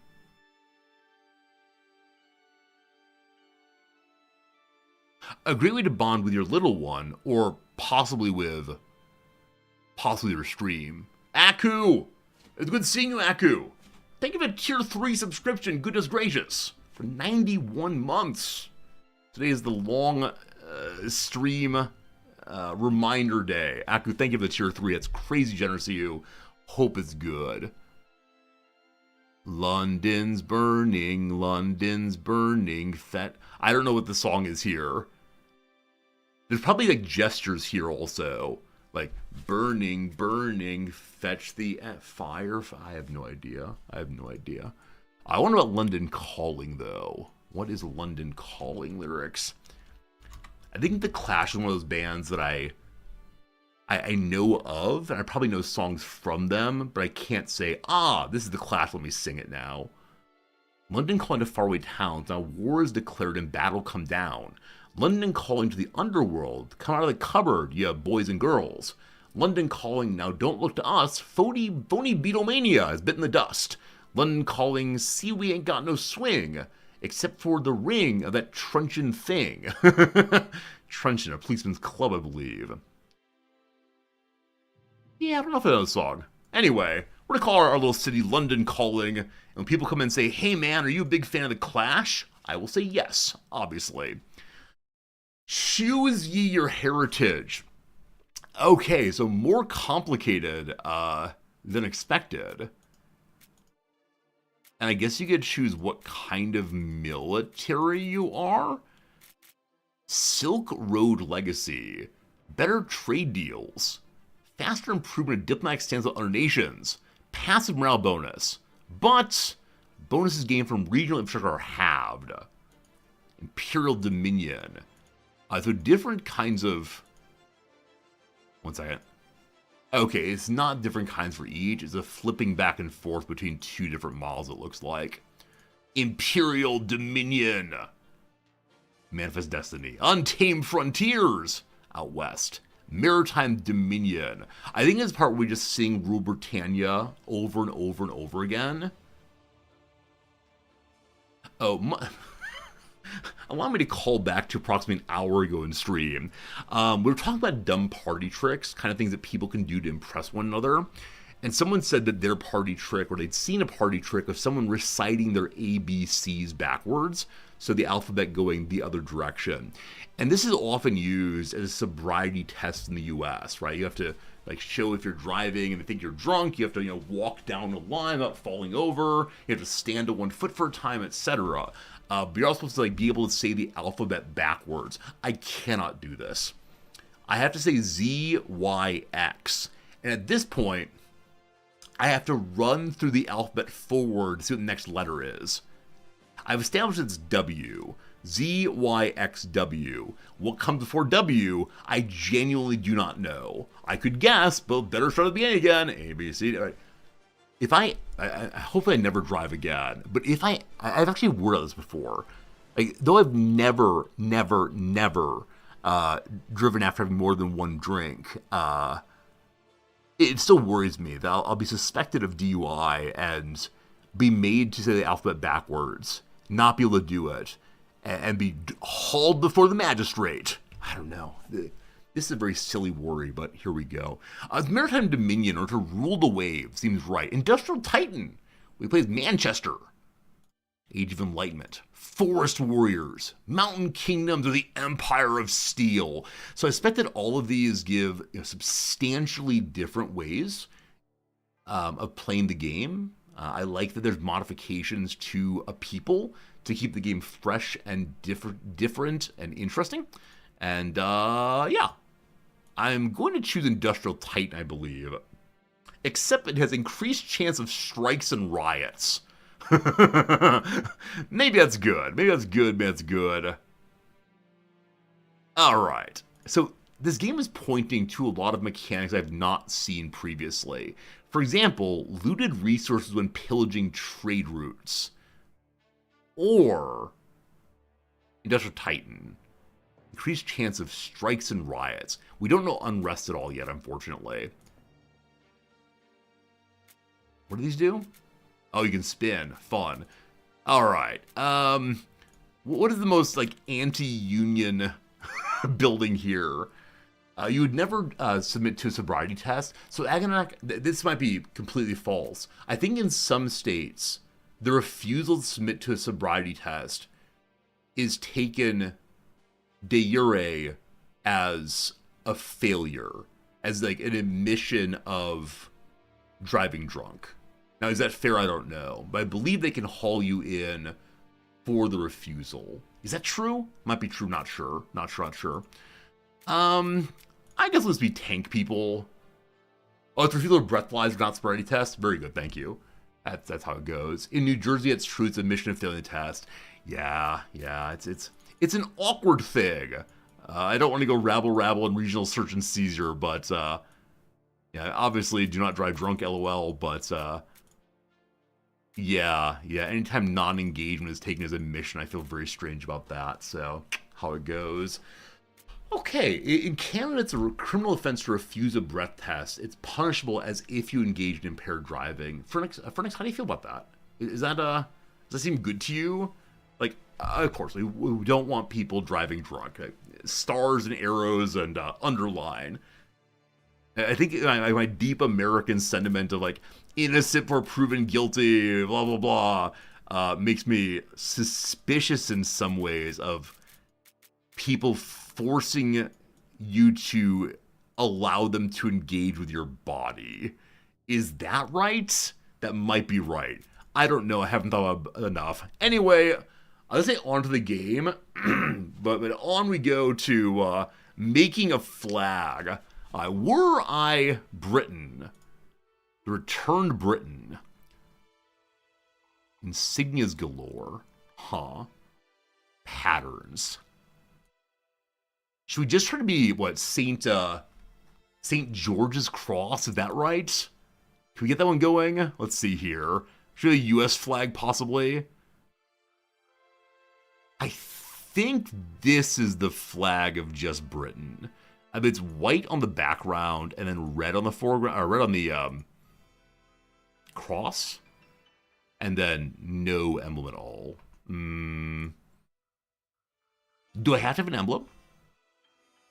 I don't want an emblem, though. No emblem, please. Emblem, go away. Visibility. Boop. This we got, team. Is this close enough? St. George's Cross for England. Good, good. That's what I'm going for. If that's this, it's what I'd like. Just give me an A+, yes. Find a flag with a big red dragon on it. Wait, you want me to do Wales? Do we do a Welsh flag instead? Wales takes over London? I'm not sure. Not sure. I'm the state of Alabama. The state of Alabama. All right, I need some help here. Need some help here. The state of Alabama. Incidentally, if you've not seen the Virginia state flag, among the more boring flags in the world, this is not one. The state of Virginia. Ooh-wee. Ooh-wee. We love it. We love it. And what's the other one? The state of Maryland, correct? Like the flag of Maryland is amazing. Look at that mess. Like belongs some old colonial power. There we go. All right, somebody St. George's Cross, please, or flag rather. Oh, okay. It's a I don't really call it like a perpendicular 90-degree thing. My apologies for my forgetting. So now I'm the state of Alabama. Very good. We changed the pattern to... Where's it? Boop. There you go, team. There you go, team. I did it. I did it. Yeah. I think that's perfect. As best you can get. Okay. I think we'll just go normal difficulty all the way. We'll see what happens. There are 3 victory conditions: faction, conquest, diplomatic, or scientific. We're an industrial powerhouse. So does our industry go eventually into science or into destroying everyone with our military powers? We'll discover. Friends, I need a jacket. I need a jacket. Let me grab a jacket. What is this game? It's a colony builder. It came out about a week ago, I believe. It's a game that mixes the Anno mechanics, where you build up your city to get higher level characters, to build up your city to get higher characters, etc., etc., etc. And yeah, it's fun in that respect. Also, strategic layer. Once home to great civilizations and bastion of various scientific ventures, now lie in ruins. Once home, that's the same line. Oh no. Oh no, everyone is a little dead. Hey, Captain, I agree with you on that one.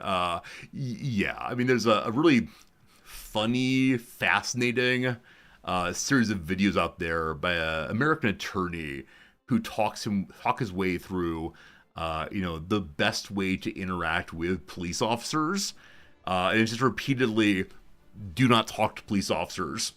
If they say, hi, how are you? You don't talk to police officers. There's nothing good that comes out of police officers. As an attorney, do not talk to police officers. And it's it's one of these very strong insistences. Which is too bad. Like this is an American thing generally, or like the oppositional relationship, etc., etc. But yeah, it's a funny sort of videos anyway. It's actually, I think there's also a debate, like a law school classroom. I don't remember what the law school class is on, but it's a debate between an attorney and a police officer on the degree to which you, like, what you should do when you talk to the police. And the attorney goes first and gives basically this rundown, in which he repeatedly insists nothing good comes to police, even if they say, like, hi, we think you're a victim of, you do not talk to them, etc., etc. And then the attorney, the police officer comes up and says, everything the attorney has said is true. It's such a strange admission there. A strange admission of like a, I don't know, a dirty little secret maybe. And then the police gives a positive case of why you might talk to the police and how it helps them and how it helps them solve crimes, etc. But if you are worried at all about being found out or worried at all about being potentially implicated in things you would not want to be, even if you've done nothing, you should not talk to the police, which is sad. Because when I was a kid, I wanted to be a police officer so badly. Like, oh yeah, I want to go help people indeed. Regardless, Europe! I'm suspecting as you begin in different places around the world, the game will probably have different intro paragraphs here. So, Europe, once home to great civilizations, and the bastion of various scientific ventures now lies in ruin. Greed, envy, and wrath manifested, intertwined and gave birth to a monstrous force. The World War. The World War, which aimed to end all wars, and did long-lasting civilizations instead. Now Europe lies in ruin, once glorious cities reduced to rubble, forests turned to cinders, and meadows transformed to ashen wastes. The community that rallied around you, Governor, is desperate for proper leadership. You represent a shining beacon in these dire times. Lead us to great restoration. Number one, I'm not sure I want to be called the governor in this case. Number two, I'm not sure great restoration, which sounds vaguely Maoist, is my goal here. All right. So, armies cool down. I believe that when one moves or attacks, there's then a period in which you cannot move or attack again, which yesterday felt a little clunky, as they feel even clunkier today. Number two, less ore, oil pumps, and water pump production. Now, does that mean there are fewer resources available, or just we pull them out more slowly? I assume the latter. And we produce needs less effectively.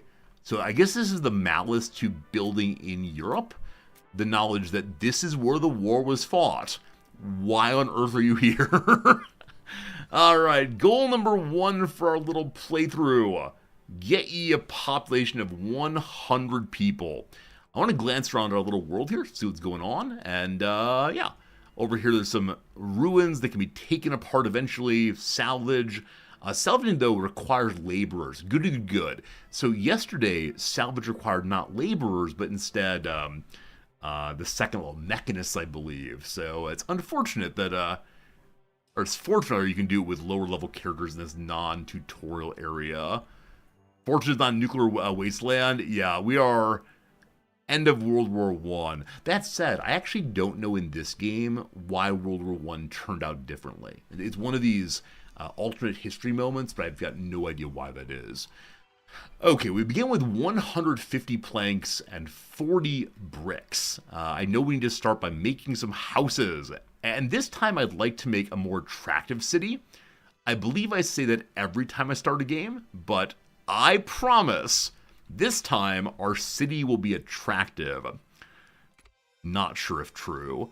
As before, I'd like to have a path that runs down the middle here, and that does not jam immediately into buildings. So from our main storage area, which is going to be our market and depot and so on, we'll go over a ways. In this game, to my knowledge, the workers do not actually walk from their houses or use their houses, so we put them wherever we want to, no problems. All right, you, my friend, will be the first house on a little lane here. Isn't that adorable? I think that's adorable. And at least in the tutorial, characters moved in immediately. Now there is an immigration stat also, so I want to see how that works. Yeah, so again, it seems that people are moving in automatically. Now, this house gives us 30 people. This house would give 30 also. So we began with a full house worth. Maybe they came with me initially, and then more moving in gradually. But as you see, they have limited vegetables and limited bread. Other side, limited the same. We gotta go and get them food and bread and all the rest. How far into the game am I? It's a brand new start today. Probably 5 minutes in today after playing a tutorial yesterday. All right, pop-ups here. This is just our positives and negatives, malices and bonuses. I only learned the word malice while being a streamer. It's one of these words that I find delightful as the opposite of bonus. Is there some other word, though, for the opposite of a bonus? Like boon or... There's something. Because we're going to burn through our planks, even making houses, we need to have a lumber-producing area next. And we learned yesterday the lumber-producing area actually does not need to be next to the trees, but it's still like to be off in a forest if possible. So, nice long road. Boon's a good thing, yeah. So, I make boon and buff and bonus all share a similar conceptual territory. I expect that some, if not all of them, have the same etymology as bueno or bon. I'm not quite sure on that, unfortunately. Penalty, detriment, yeah, something like that. None of these are sufficiently fancy for me. I need fancy words, gosh darn it. All right, out here will be our initial forester area, which is just the forester. It sets up right here. Make sure the door's in the correct location. We learned yesterday also that buildings, to whatever degree possible, should have their little entrances all facing the same direction, so that we're able to have the trucks, which do carry things from place to place, getting in and out fairly quickly. So in this area, we'll make our very first depot, which will pick up pieces of wood. Now, that would be a good thing. Thus far, I've not found this game to be one that requires us to have a tremendous amount of packing in. There's lots of space to work with, and that'll be a good thing. Bane, a boon or a bane? That's nice, Grayford. I like that word. Thank you for bringing that one to mind. Okay, so with wood, we can now begin to make food for our people. Do I have cultivation? I do. If you didn't see yesterday's stream, be ready to have your mind blown. Here's the research page. Oh god. So the way research works in this game is as you build things, you earn experience points for doing so. And so the more of something you build, the more and more you unlock of the same. And there's so many different trees here. So once I get 20 points, I get manufactured houses and so on. Once you get 20 points in civics, you get access to the elementary school, etc., etc. And so I think it's an interesting way of opening tech. Instead of having to focus on it in particular, it instead, like you say, I want the next agricultural tech. Click. Instead of that, you imagine your people are learning new skills as they move themselves to the present day. It is very linear, though. Now, with that said, you probably could just spam a whole bunch of something to get the points you need to move to the next level. You can say, okay, I really want to focus on this right now instead of that, but not sure. All right, as I said, food is needed. So, I don't know. Behold, a world of food and fun. Thing we always wanted. So down this road, sorry trees, we'll have a little food area. We're going to need a depot also, surely. Kind of want to connect these together. Are you the same distance out? Oh, it's been so good. Off by one, unfortunately. Okay, so here will be our first farm. I don't know how many people are needed to run one of these. Let's find out. That looks nice. All right. As I said yesterday, I'm a little disappointed the game does not have growing seasons. That the various kind of buildings just work forever. And immediately pop up with their food ready to go. I want to see growth. I want to see change. I want to see difference. Second depot, which will put more people to work. As you see in the top left corner, our money is going up and down. I do not fully understand the cash line right now because in the tutorial, cash was flowing freely. I believe they did not want the player to lose. When I put the buildings against the road, I think it looks nicer. I'm not sure if it's slower this way, like with the trucks coming in and out, but I think it looks nice. Do you disagree? Are you not a big fan of my my building strategy? My wasting of materials, clearly? I'm not sure. Not sure. This is early access or 1.0. I believe it's 1.80 HPG, but I'm ready to be told I'm wrong about that, definitely. Okay, with more food coming in, we're at 100% on vegetables and bread, though I myself am not making breads. I'm not sure why they're good to go on that. Fantastic. More people, more taxes? Absolutely. You don't like one-tile roads. They're not roads, they're driveways. Do you live in a place with no driveways? It's so attractive to have little driveways. Each person, their own domain. Each person, their own small slice of road.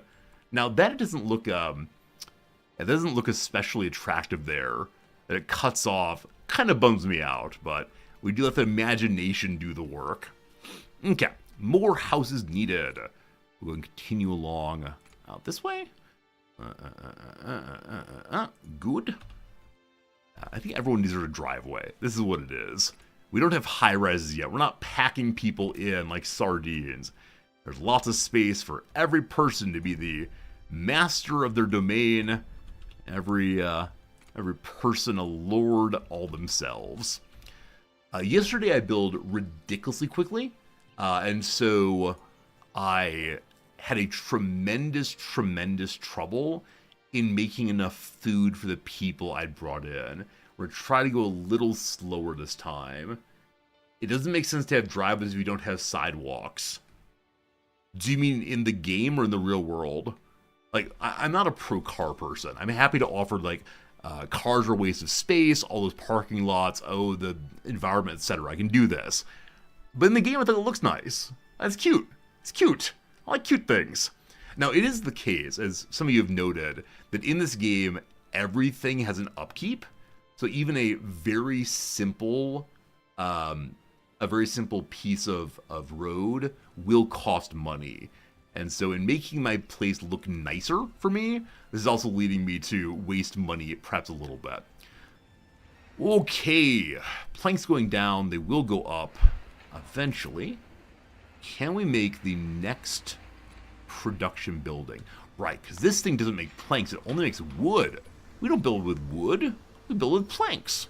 So for that we need our very first production building, I believe. That's the weaver, that's the clothier. Nope. Mining? Nope. Cultivation? Nope. Where is the lumber mill thing? Heavy industry? Yes. All right, so wood goes in and either lumber or plywood comes out. I'll have it right across the road. Put it out a little bit. Hope this is lined up correctly. Let's see. We're going to get one on each side. Oh, it's beautiful. For that, though, I need 25 planks. So this will be hooked up and begin making planks. And then we can use the planks from this one to create the next one. Slow growth, all good. What's the alternate history of this game? That Europe was destroyed in World War I. There might be a deeper bit of lore somewhere, but I myself have not yet read about it or seen about it or otherwise. Waiting for materials. So now the wood can move directly across the street. It does not need to go to the depot. It's not getting the trucks to see that. By taking the first step, you've ensured our survival. In time, we'll know greatness. But for now, we'll be satisfied with just survival. Thank you, Governor. Governor! Governor! We're doing this again. I thought we wouldn't get a commentary from the peanut gallery in the main game. I thought only the tutorial would do it. That said, Governor, it's time to choose an area we'll focus on first. European lands are often called breadbaskets because their soil fertility. Bountiful lands were turned into barren wasteland by war, which we could replant and produce food in large quantities. We can also turn our sights toward rebuilding the industry. Fires of various industrial facilities were extinguished by the ravages of war. Grants will make sure our efforts are not in vain. Grants? Did they dig up U.S. grant for this thing? This is Douglas Howard. Bollocks, pardon my French. If you want, we could build our military might. Though it might seem unwise because everyone is still recovering from the Great War. They usually say that forearmed is forewarned, or something like that. What shall be, Governor? Oh. So there's a storyline with actual choices to be made in the main game. I wonder how many of the reviews this game I've seen have been based on only the tutorial. Because the tutorial is missing some things the main game has. Interesting. What shall be, Governor? Are the portraits AI generated? I don't know. That said, it makes me sad. I think I'm going to begin that way. It makes me sad that we, some of us, myself included, have this new question to ask. I see a beautiful thing, I said, did a human make that? I'm now able to say of even really attractive, really nicely made things, oh, that must be AI art.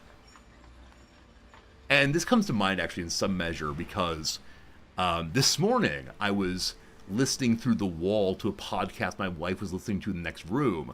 I listened to the podcast. It was an interesting little commentary on this or that.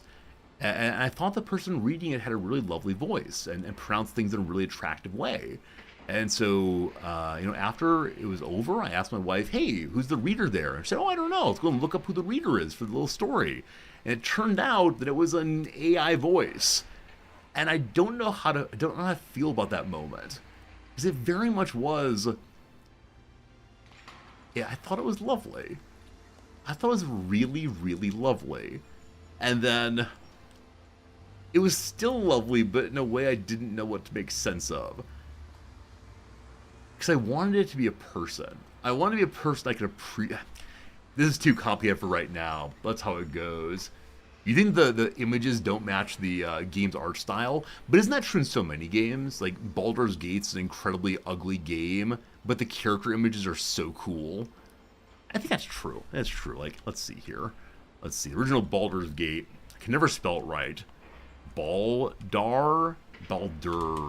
Gate. The first one, like, show me some gameplay briefly. Right. So it's this sort of thing. Hello, streamer. This is not number one. This is not number one at all. Number 3. Did I put a 1 in there? Baldur's Gate 1? Right. It's more like this. Right, it's more like this. This is the newer version. But yeah, like look, it's like kind of, I mean, you have to do a lot of imagination, right? It's a little blocky, little choppy, little pixely. But wait! The images on the right-hand side look really, really nice. Right, at this point, we're not going to say, oh, that's AI art. It's just they got a different artist to do it. And so this, I think, is exactly what I'm pointing to. When I see this, I never said anything other than, they chose a different artist to make the character images than they did to make the rest of the game. And that was the whole thought I'd have. Now, as being expressed in chat, maybe Arthur Mitchell over here is made by someone else, or maybe Arthur Mitchell is AI creation. Boo! I think we've got to go with it. Like, honestly, I have become defeated on this one. My students do not want to have the conversation I want to have, and I take them to be exemplary of the habits and beliefs of their generation, and so, I don't know. Who knows? Alright, what should we do, Governor? Number 1, our people need sustenance. First, the food production. Number 2, we must revive the industry if we're going to properly rebuild. Or number 3, we need to defend ourselves properly. We need both weapons and troops. We already have a bonus to industry, and I don't want my people to starve to death. That seems kind of important, so food production first. You're their last hope, Governor. The people have united and donated what little they had to our cause. Do not fail them, or else. all creative jobs will go away and everyone will become middle manager with these AI things. I mean, my suspicion is actually that service jobs will become more and more popular, which I mean, they'll be what exists primarily, and instead of creating things, we will wait on and amuse those who have power and money. Hi, am I amusing you? Are you not entertained? Alright, $5,000 dues. I do not know how to use dollar dues, but I appreciate the contribution right now. I appreciate that people are coming together to support old Governor Zordy. That's my name, I guess. So we need vegetables next. We're getting 8 vegetables per spin at a cost of 120 cash. All right, so cash goes in, food comes out. Does that make me a cash crop? Are you a cash crop? Something like that. Jokes. We'd like to go ahead and have a second one of these. I see no reason not to build for the future here. And so I think that the more vegetables we have, the larger population we survive, etc. Let's have you look. I mean, I should put it closer to the depot probably, but we're not playing this strategy game strategically. Ooh, we need to get more planks again. What's happening in Planksville? Okay, so Planksville, got it. So because of my current setup here, the finished lumber or planks, plywood, must go from here down to here. Eventually I have another one of these, which will be closer. But my desire to put depots more centrally, I think is very, very strange. I shouldn't have done that. Shouldn't have done that at all, we'll see. Cash crop, where's the unsubscribe button? Happy, I don't believe you're subscribed. There is no unsubscribe button. You have a subscribe button instead. You must subscribe or to unsubscribe. That's the way it's done. Alright, we got 10 wood. We got 20 wood? We got, oh, that's lumber. Oh, man. How much to build a new one of these? How much for a new lumber yard? Let me see again. 25. Oh, no. Oh, no. The slow march continues. I think instead of making so many new houses, we have 74 spare laborers. I should have gotten my industry up a little bit more. So we need to take a break and just let this run. So faster game speed for a moment. Salvage! Oh, yeah! Sevio, thank you for remembering that. We got salvaging we can do. Look at all this stuff. Cloth. Lumber. Get to it. 10 hours on each one. This local scrap heap is mine. You're subscribing so that you can unsubscribe. Happy, thank you for the subscription. I appreciate it. Did I just bully someone into subscribing? Did this just happen? Happy, thank you for subscription. That means the world. And it's entirely possible that I am a bad person now.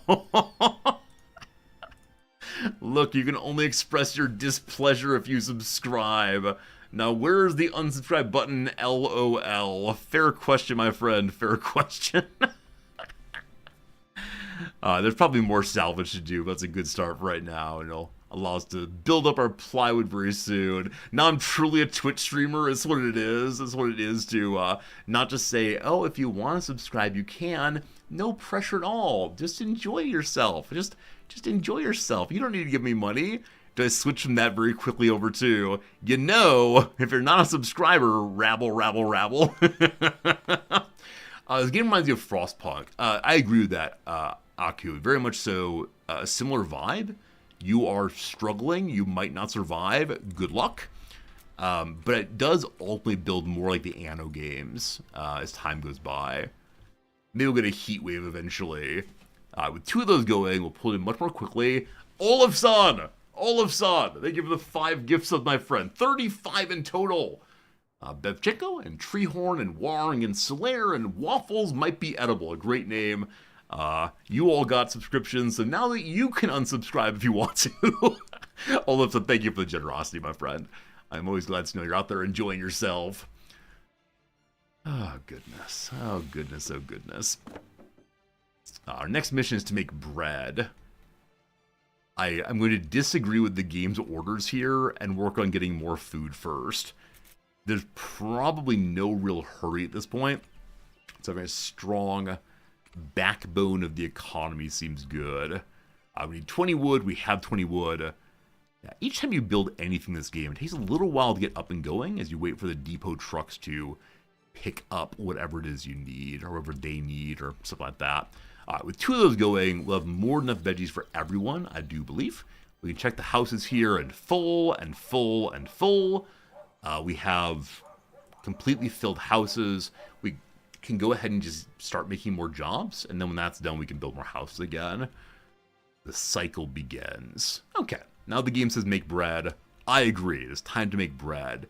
But I really didn't expect that when we started playing the real game, we'd have a tutorial going along. I wonder how long that will continue.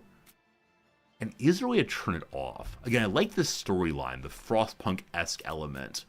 But is there anything to do with, I don't want to be told what to do? Here are the options in the game. How often do you save? How long do notifications stay up? Well, that's fine, thank you. I'm going to make another area for food, an area that is for... What's this? Old buildings. Old actual buildings. Wow. Perhaps an elementary school turned into a... It's a damaged warehouse. The building wears its scars in the form of cracked windows and shrapnel-scarred walls. Despite the visible toll, it harbors the potential for renewal. You could repair the warehouse and get it back into mint condition.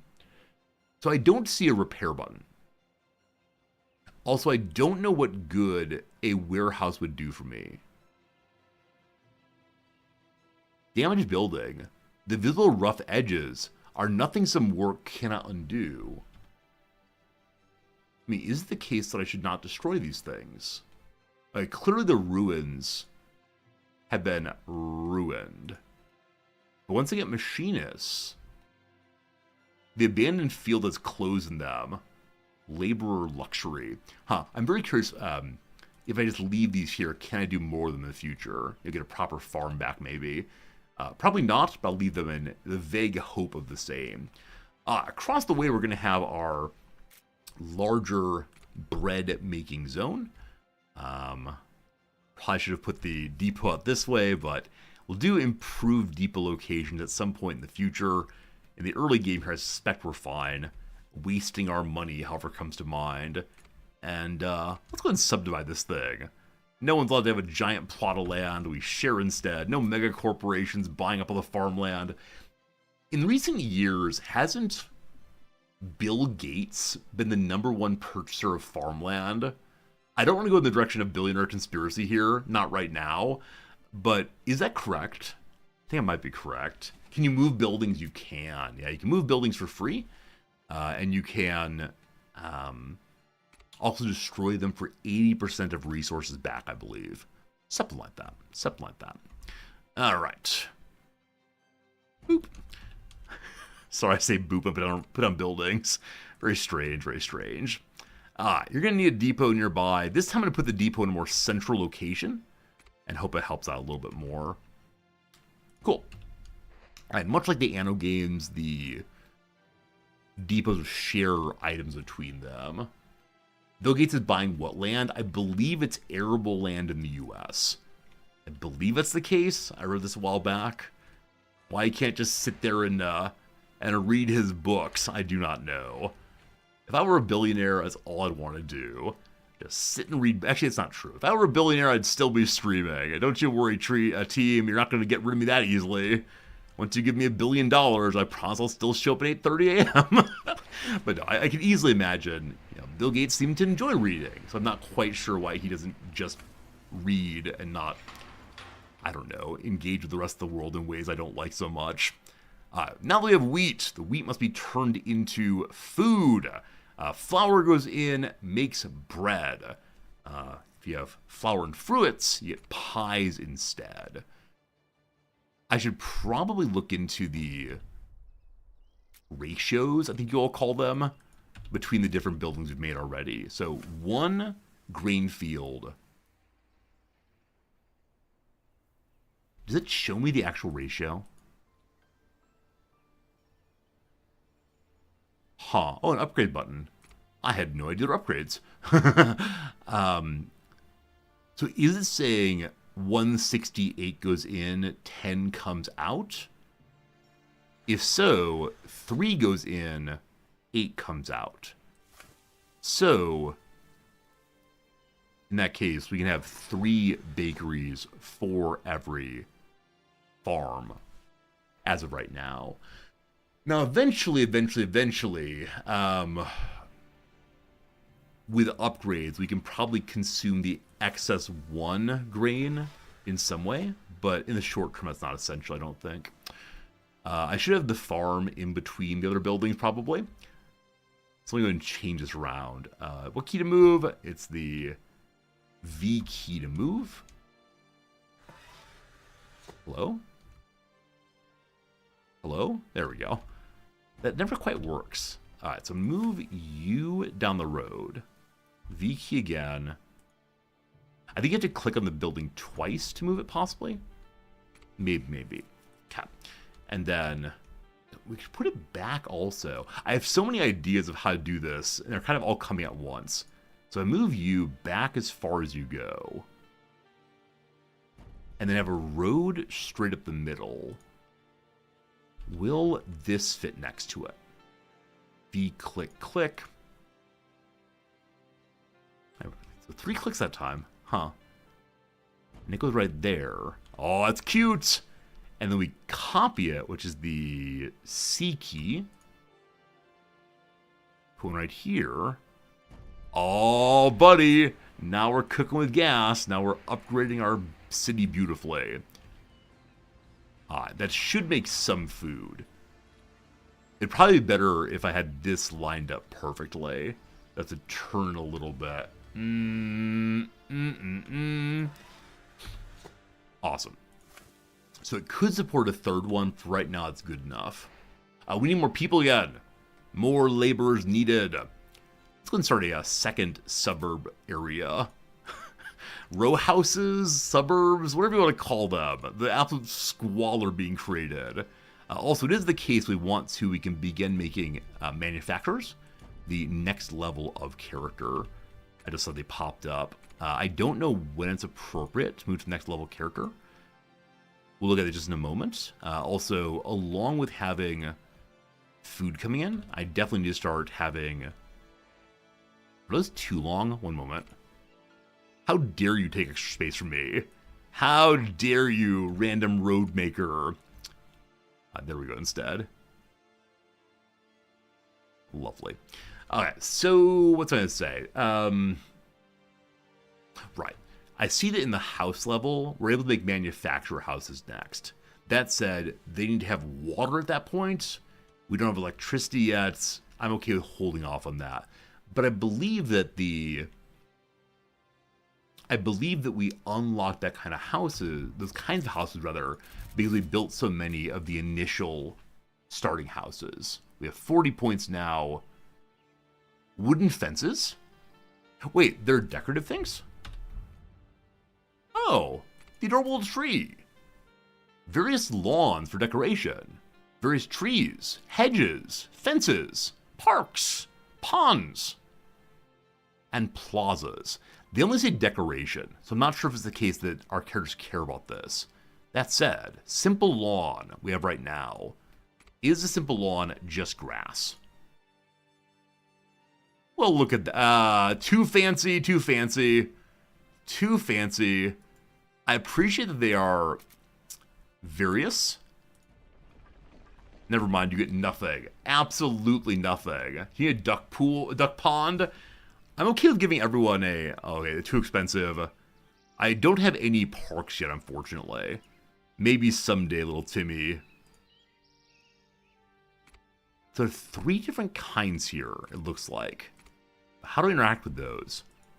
I can make a fence somewhere. What do the fences look like?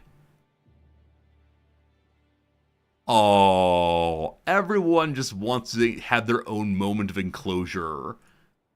This is mine, which means that it's not yours. This is mine, you may not touch it. The king's own land. Ooh, those bushes are special. Why, my liege? Because they're mine. I'll destroy it eventually, but our first lesson in property. Which is here?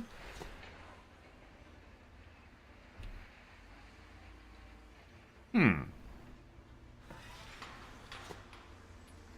have workers. You just don't have flour. Oh!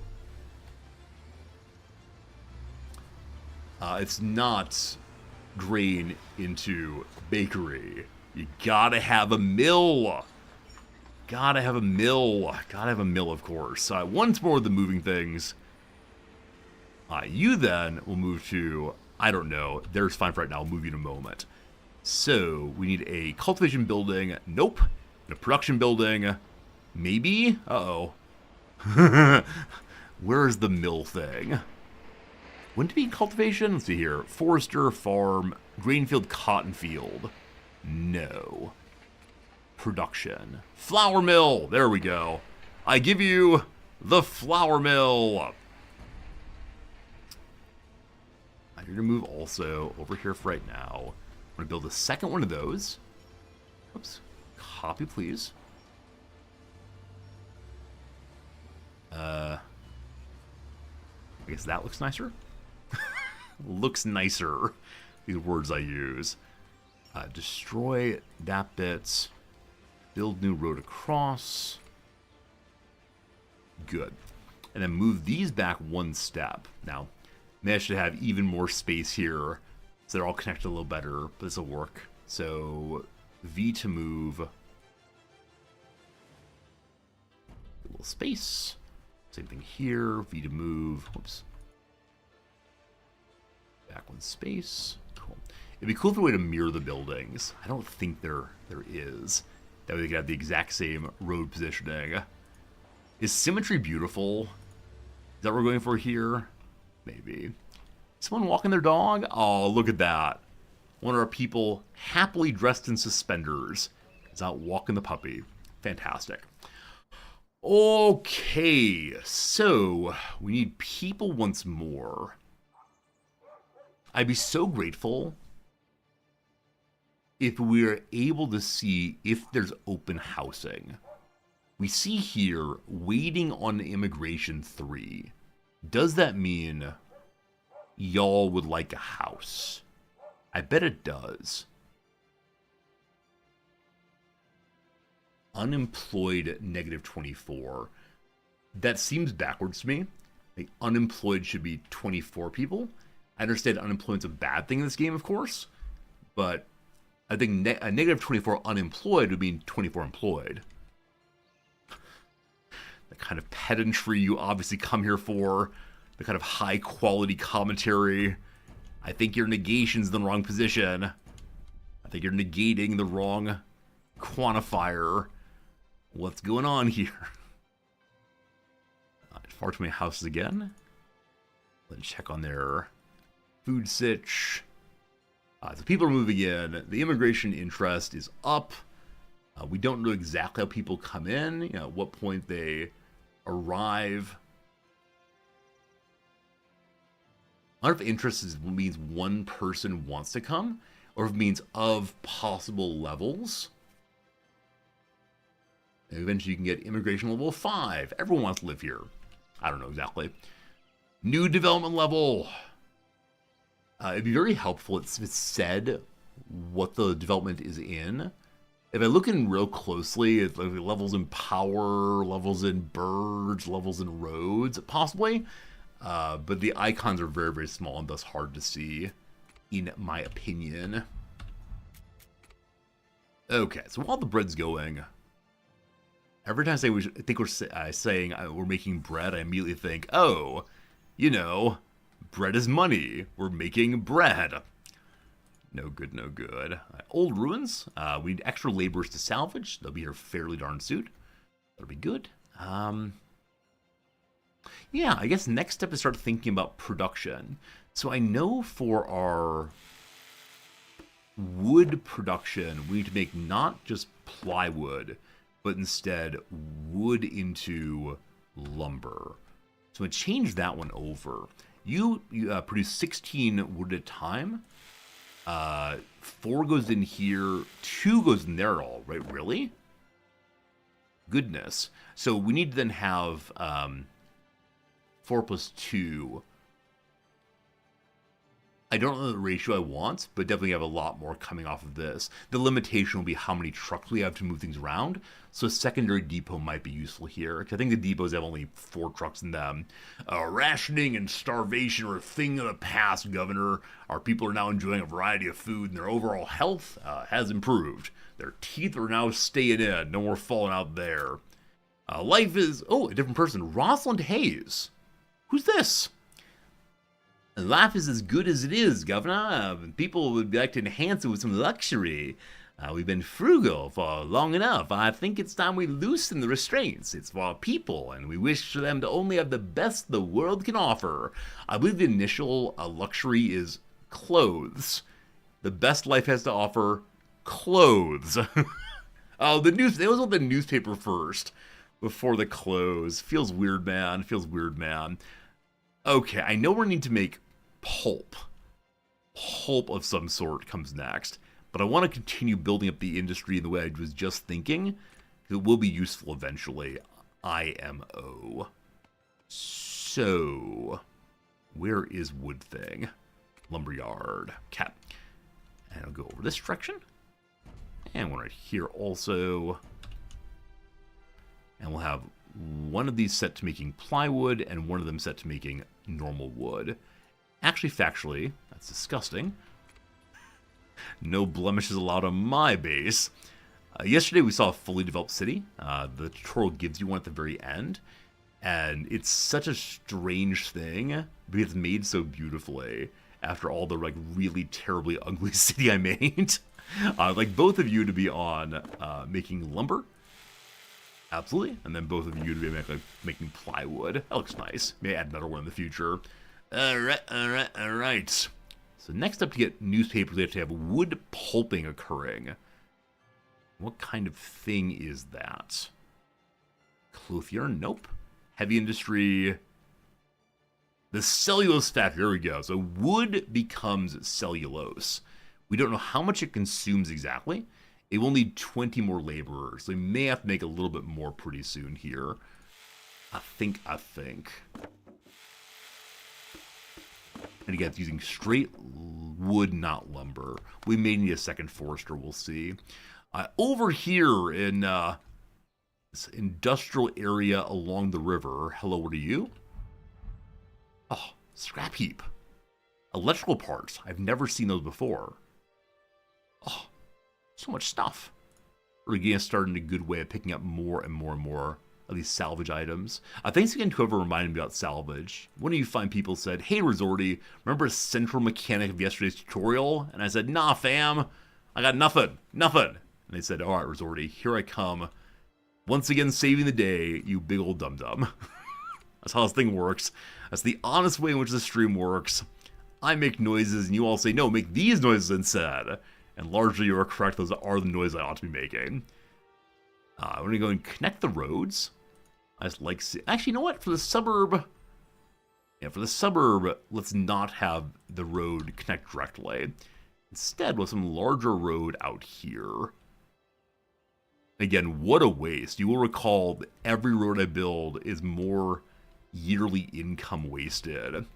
But it looks nice. God. Friends, the ad break is upon us just now.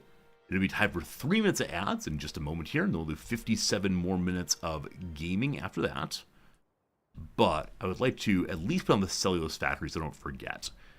And it can be just across the street here, so it's heavy industry cellulose. If over here, it actually feeds directly in, but that's okay. That's okay. Plug you in, and then we'll pause the game. Friends, a pretty good start. Behold, my little city is growing up nicely. I like that we have different zones, we'll call them. I hope that continues. For now, though, a quick pause. 3 minutes of ads, 3 minutes of crossword. It is a Thursday in the USA, and so this crossword will go very, very, very quickly, and then we'll be back to whatever it is we're doing in our little game. Yesterday, having played the tutorial and having seen all the things in the game, I was worried I wouldn't enjoy today too much, because I felt that I had explored everything there is to offer. But no, even though the tutorial is a full playthrough in some sense, there's so much more depth going on. So I could see how this game might be one to continue playing next week. I was considering playing something else, possibly Warhammer. That's Wednesday, but I'm not sure. I'm not sure what happened on Monday. Tomorrow, of course, is variety stream. Should be a fun time. All right, happy Thursday, friends. Happy Thursday. Let's do the crossword. What across? Blank Martens, a footwear brand informally. I believe that Doc Martens have gotten really popular recently, and I do not know why. But here in Tokyo, I see students wear them very, very often. Execs who oversee controllers, however you want to call it, probably CFOs, a dull pain, an ache surely, a feature of a wheelchair accessible entrance, a ramp I assume, a Hemingway's for blank the bell tolls, for whom? You know, that's not a terrible idea. Long one here. I won't answer that. I take the fifth. The down is, it's always darkest before the dawn, so no comment? Maybe that's right. Clarinet relatives! It's happened, team! It's happened! It's oboes!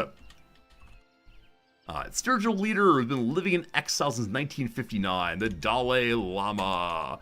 If I remember how to spell his name, it'd be very useful. I think that's right. Tron's country, it's in Iran. Astounded, agog, possibly. A founded abbreviation, probably established. Like a tire with no tread, bald. Things that can break during golf drives. I have no idea. Koalas mostly consists of eucalyptic leaves. Do teas break? Possibly. Football field measures for short. The yards. Something is wrong, you fool. What word is not a word? Contributes is adds. So agog is wrong. Odd instead. There we go. Happy Thursday. Happy Thursday, everybody. Hope it's going well. Which Warhammer game? So I was thinking maybe possibly Warhammer 3 Total War. Or some other Total War game, possibly. There's some other game I mentioned yesterday I wanted to play. I can't remember what it was, but something strategy. Y'all know how it goes. We'll see what we end up playing. You know, there's so many games out there, and they all seem fun in their own way. And I often struggle to say, okay, what game should we really play on stream? You know, what game would be a fun one for us? And I think, and I consider, and I wonder, are there games that are right for stream that I just don't play quite often enough on stream? I don't know. We're giving some thought. Friends, return to our video game. Thanks for being here. Thanks for hanging out with the Kaiserpunk. I wonder if everyone says Kaiserpunk, or if people say like Kaiserpunk, Kaiserpunk. Not sure. Okay. Just building. Getting the newspapers ready. And I feel like I should plan for the long term as always. So Baldur's Gate, I mean, maybe. There was some story game I was thinking of playing on stream recently. I said for such a long time that these kind of games, while delightful, don't stream well for me, but maybe they would. Factory, do you need, what do you need? Do you need power? I believe it's the first moment of power needed. We'll see. Chaos Gate, Rogue Trader, and Mechanist are all pretty good. I received a key the other day for Battle Sector. I think I have keys from the other games as well, so might pull up at some point and see what happens. Okay. Power's needed. So, for power right now, we can make a windmill. Give me electricity, takes laborers. We have laborers. Cool. I'm thinking of making the windmills in the King's Land, but this is a nice open space next to our initial base, so we'll see what happens. Let the Hunter game with not lead. Yeah. The first-person shooter games, while really, really fun for me, I think some viewers actually get ill while watching them, but we'll see. We'll see. I really enjoy the open variety stream on Saturdays when many of you tolerate me playing things I wouldn't play otherwise. Okay, out in this way, keeping the noise pollution at bay, we'll make a row of windmills. Behold, I give you a nice little row. Eventually we'll have cauldroners and so on, but it takes 20 more wood. We built quite a bit very quickly. That's fine. Gotta stop building so fast, so many. Out you go. And maybe giving driveways for windmills is ridiculous, but I want to continue the theme. Perhaps. Power online. More planks coming in again. I know this happens in many games, but I do like the flying experience in this game. What are some other games that have good flying mechanics?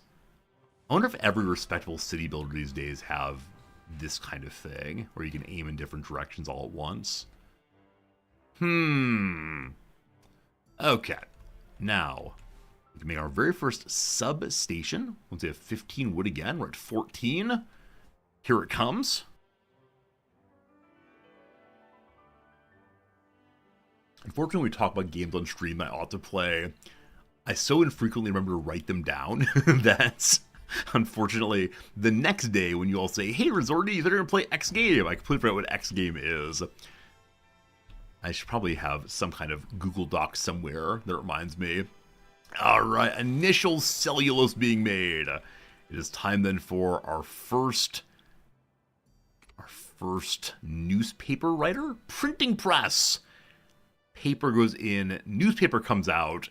It's not clear who is writing these things, and yet, cash flow down. Oh no. Income of 9.4, expenses of 9.6. Sounds like it's time to bring some more people aboard. There's still people waiting to immigrate. At some point soon, I should probably pull up the logistics page to see who is not bringing in enough money and we're making too much of it, so on. Alright. House here. I shouldn't make a Google sheet so that I need to constantly update it. This is where you all come in, right? I can say to you all, oh no, I don't know how to update my document. Wouldn't someone please take responsibility for writing down every single game that anyone mentions on stream that I should play? Hey, Mod Pepper, do you want that to be your job? The great joy of streaming. I'm too busy to do anything right now, and so we make other people do it. Hey, Mod Pepper, do you want me to demod you? Rabble, rabble, rabble. For next good night. Thanks for hanging out with us. See you again tomorrow, I hope. Fantastic. So, more people coming in gradually. That'll lead then to numbers going up. There's a suggestion channel in Discord. There is Hendate. The problem is a lot of people in our community are not part of Discord, which is fine and good. That's a nice place to hang out. And so because they are not part of the Discord, they don't put game suggestions in the Discord. They just mention them in passing here. And I say, oh, let me check it out. And I don't write it down, of course. But maybe people should not expect of me the ability to actually remember things on stream. Where is this building? Where's the printing press? I think the printing press would look good in the middle of the city. A place where the newspaper is made for us, by us. Primarily by the masters, for the masters. Have I played Kenshi? I love Kenshi.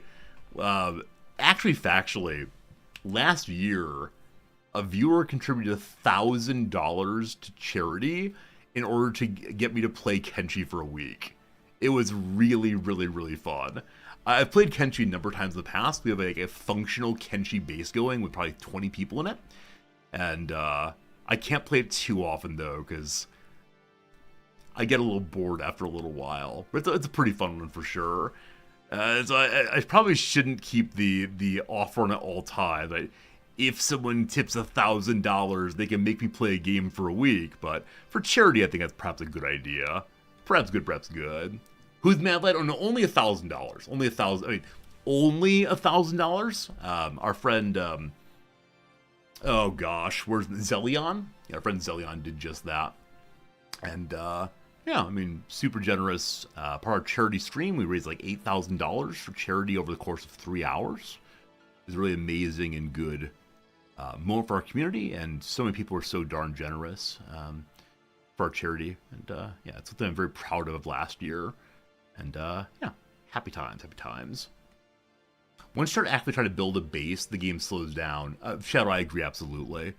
Building a base in Kenshi requires you to think about logistics, and like the actual building mechanics are a little bit creaky and confusing. And, while I find the game enjoyable, it just, you said, like I say, it slows down quite a bit. Need power also? Yes. We need a central substation to support. Oh, the game I was thinking of playing next week is actually Workers and Resources. That's what it was. That's what it was. Because we were playing this, and I had my little speech yesterday about how, oh man, you know, anytime I play a colony builder, I just want to play Workers and Resources instead. That's exactly what it was. I said, oh, maybe. All right, substation goes back a little bit. Gotta hide that away. Was that a song? Hide it under a bushel? No, I'm gonna let it shine. Let it shine, let it shine, let it shine. My childhood singing. Kenshi 2's gonna be awesome. Man, I hope so. I hope Kenshi 2 comes out. It's been promised. Instead of fixing Kenshi 1, Kenshi 2 is coming. I'll definitely buy it. I'll definitely play it on stream, but the game Kenshi, the game Auction Not Included, and the game RimWorld are each really, really fantastic games for their genre. And I believe it's the case that some people really like them, and others find it incredibly frustrating to watch or to play. And so I always want to recommend these games as being absolutely amazing. Go try Kenshi, go try Oni, go try RimWorld. But they're so hit and miss based on who the person is. Okay, I see a stock of basic paper. We don't see how fast this thing is going around. Oh, there it is. I'm on the wrong page. Sorry, it's going around, it's making stuff, good. Okay. To fix Kenshi 1 would require rebuilding the game from scratch. That makes sense. Absolutely makes sense.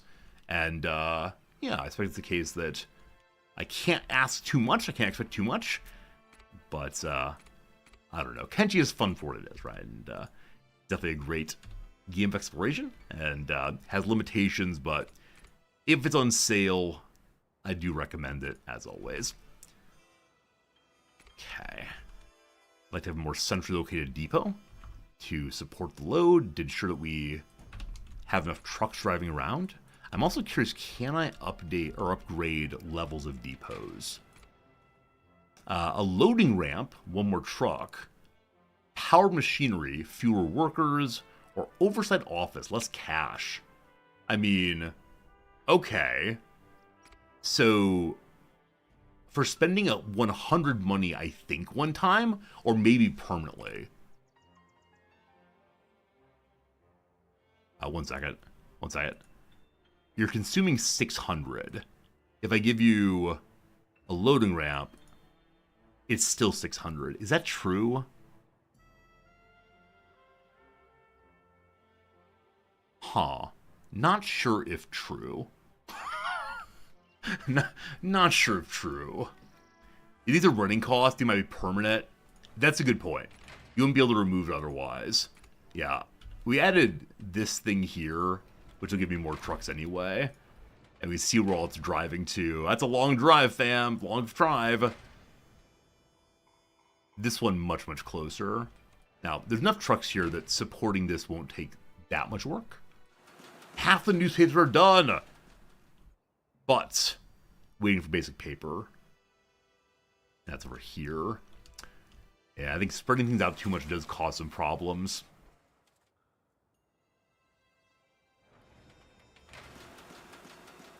Wait, where's paper made again? You, right?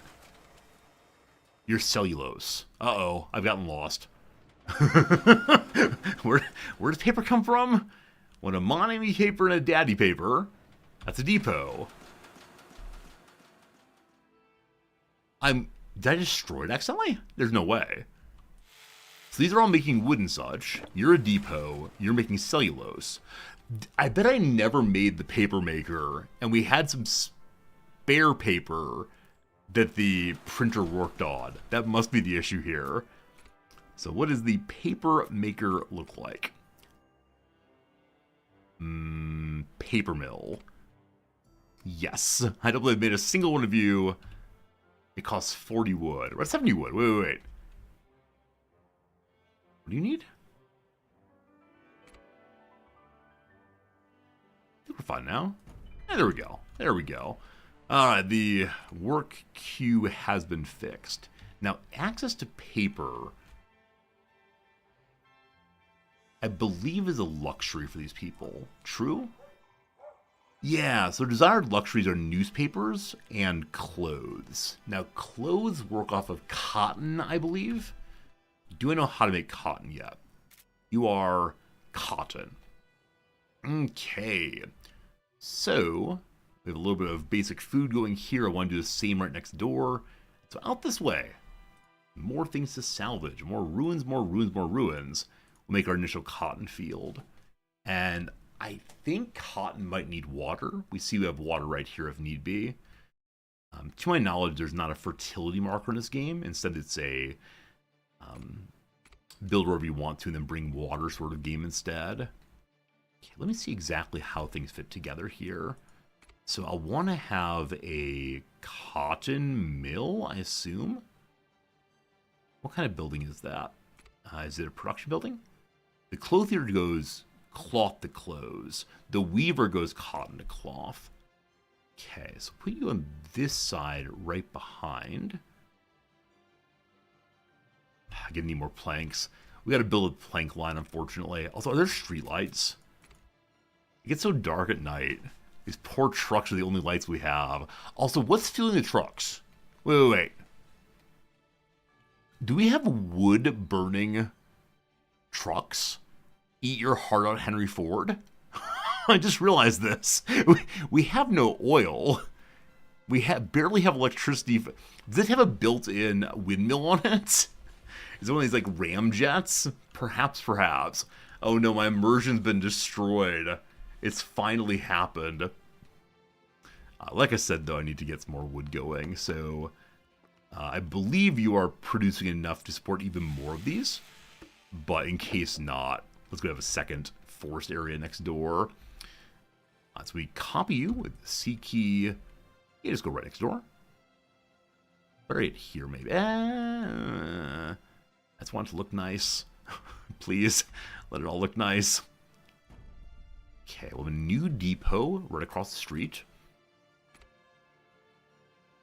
It'd be great if the depots had more than one entrance, so I could have it, facing down this way and that way simultaneously. But it is not to be. Still 36 spare workers. Also, our money, we're now burning through quite a bit more money than previously. So they pay more as they get more luxuries. The newspapers should be going soon. Are you carrying things to the paper mill? You're dropping off paper. Yeah, once again, my failure to use good production lines.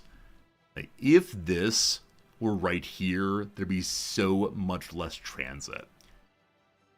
I just want the newspaper mill, or newspaper factory, to be downtown.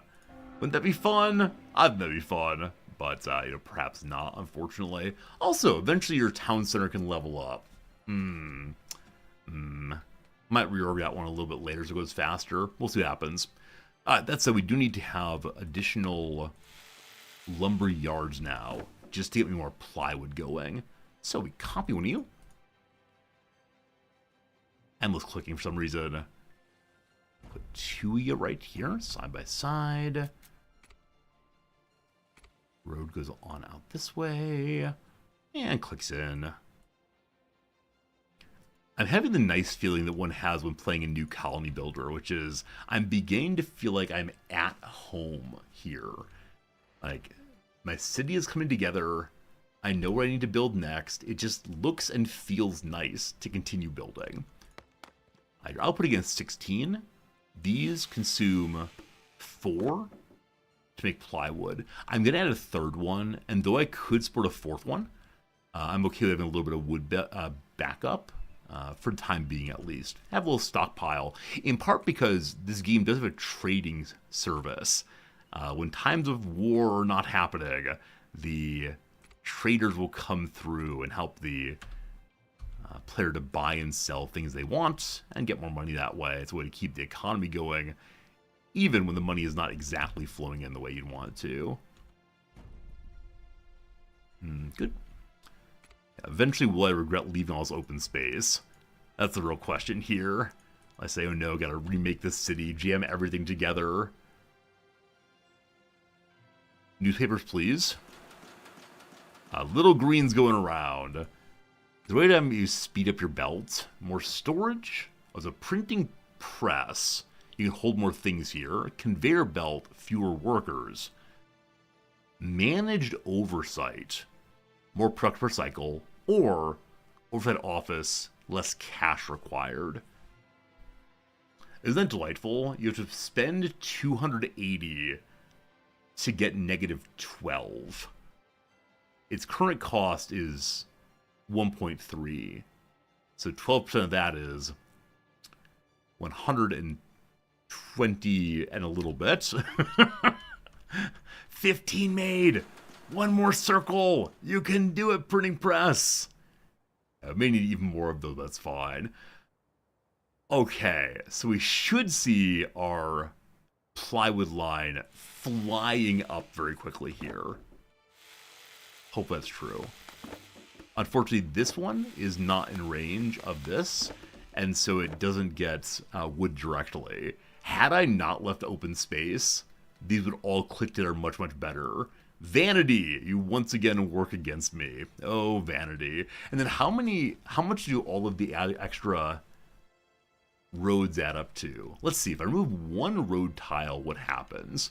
Our expenses are currently 14.9. If I remove one, does it make any difference to that? 14.9. Remove all of these. The same. Now, I don't know. Can I see how much they cost? No, it just says development points. It doesn't say any particular cost on it. So I wonder if roads actually do not have upkeep anymore, or if there's a hidden upkeep. Someone said earlier they do have upkeep costs. But on the other buildings here, I can see upkeep equals X amount of money, where on the roads, there's no such thing. I've come to believe that our concerns about building too many roads are absolutely unfounded. Did you find this thing? Well, you shouldn't have. It was unfounded. Looking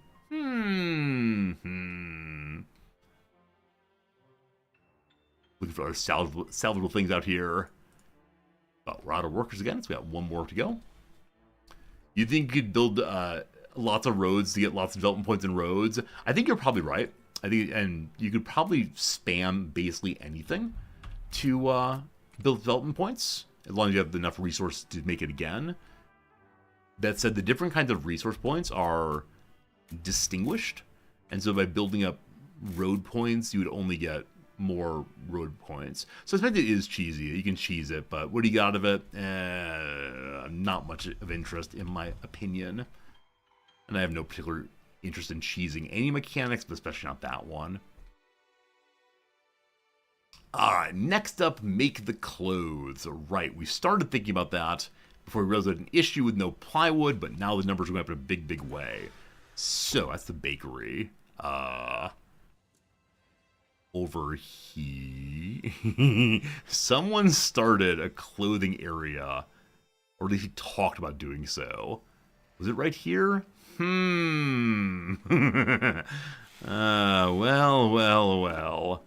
Maybe we'll find a spare clothing area somewhere eventually. I think it was right here, though.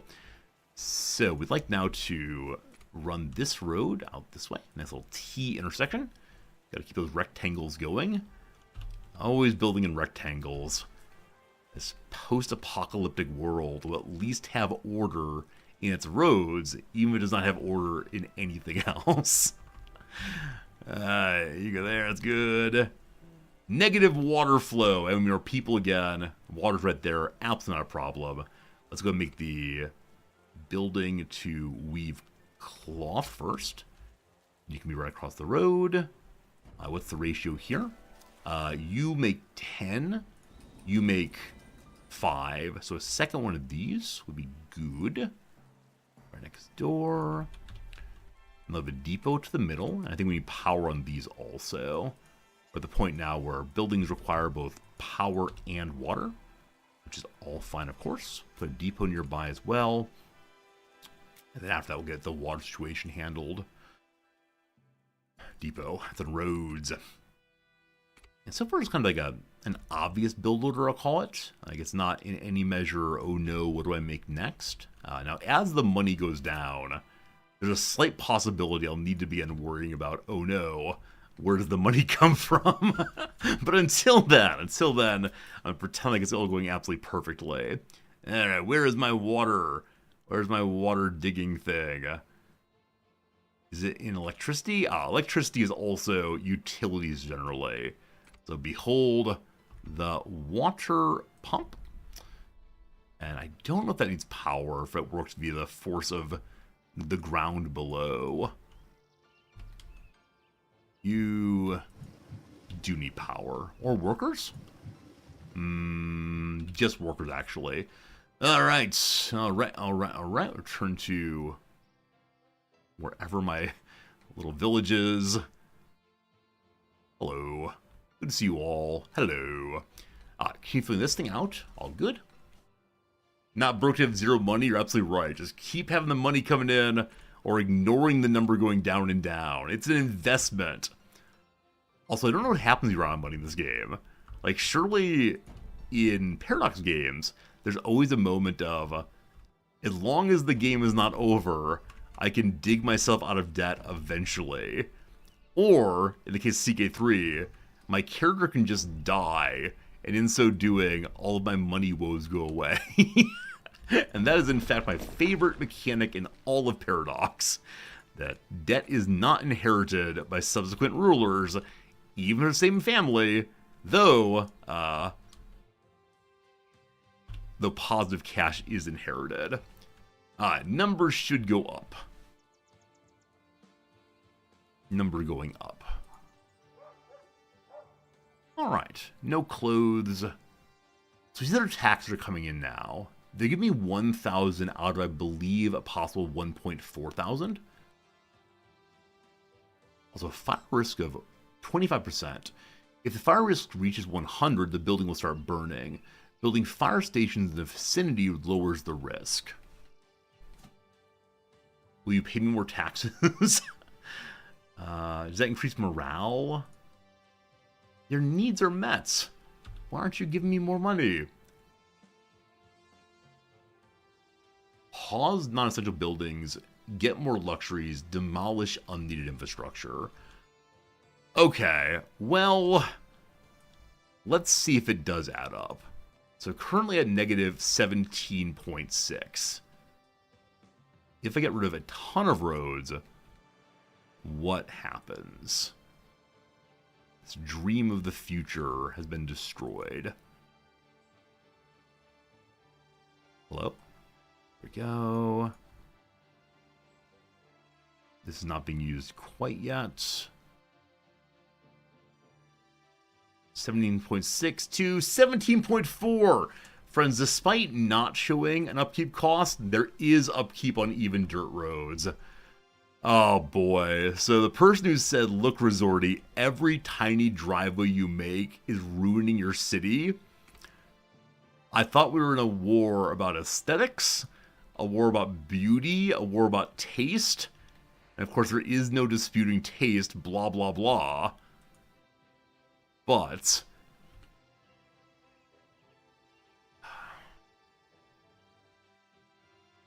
this may be a fundamental error I can't remedy.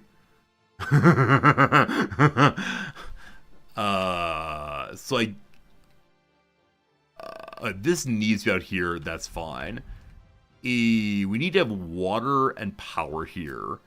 By producing more of something, more workers will pay me more money, and won't that be golly gosh absolutely swell? There's your power, and there's your water.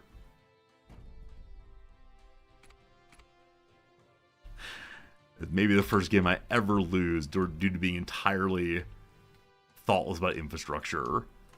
Power station. Need workers. Need workers. Need workers. You know what we need? We need some workers.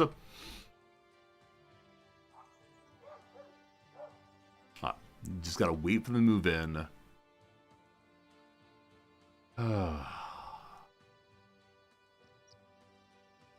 Well.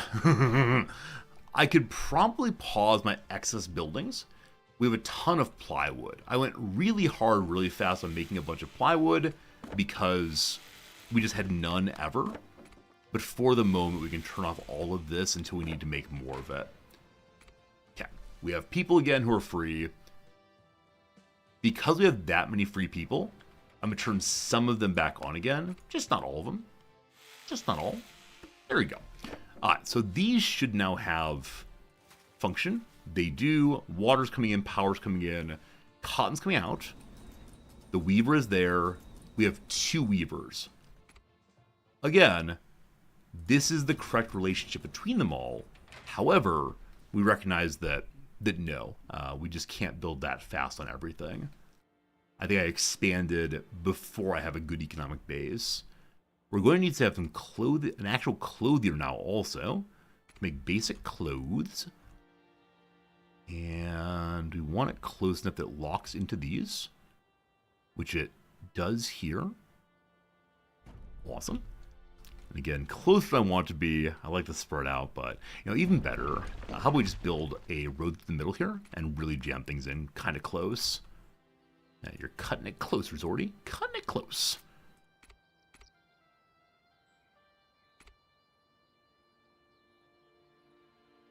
I'm going to stop using driveways.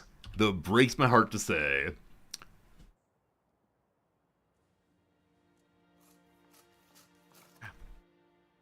This game is very quiet. I'm really just now, does it not have music? Or do I have the music turned off?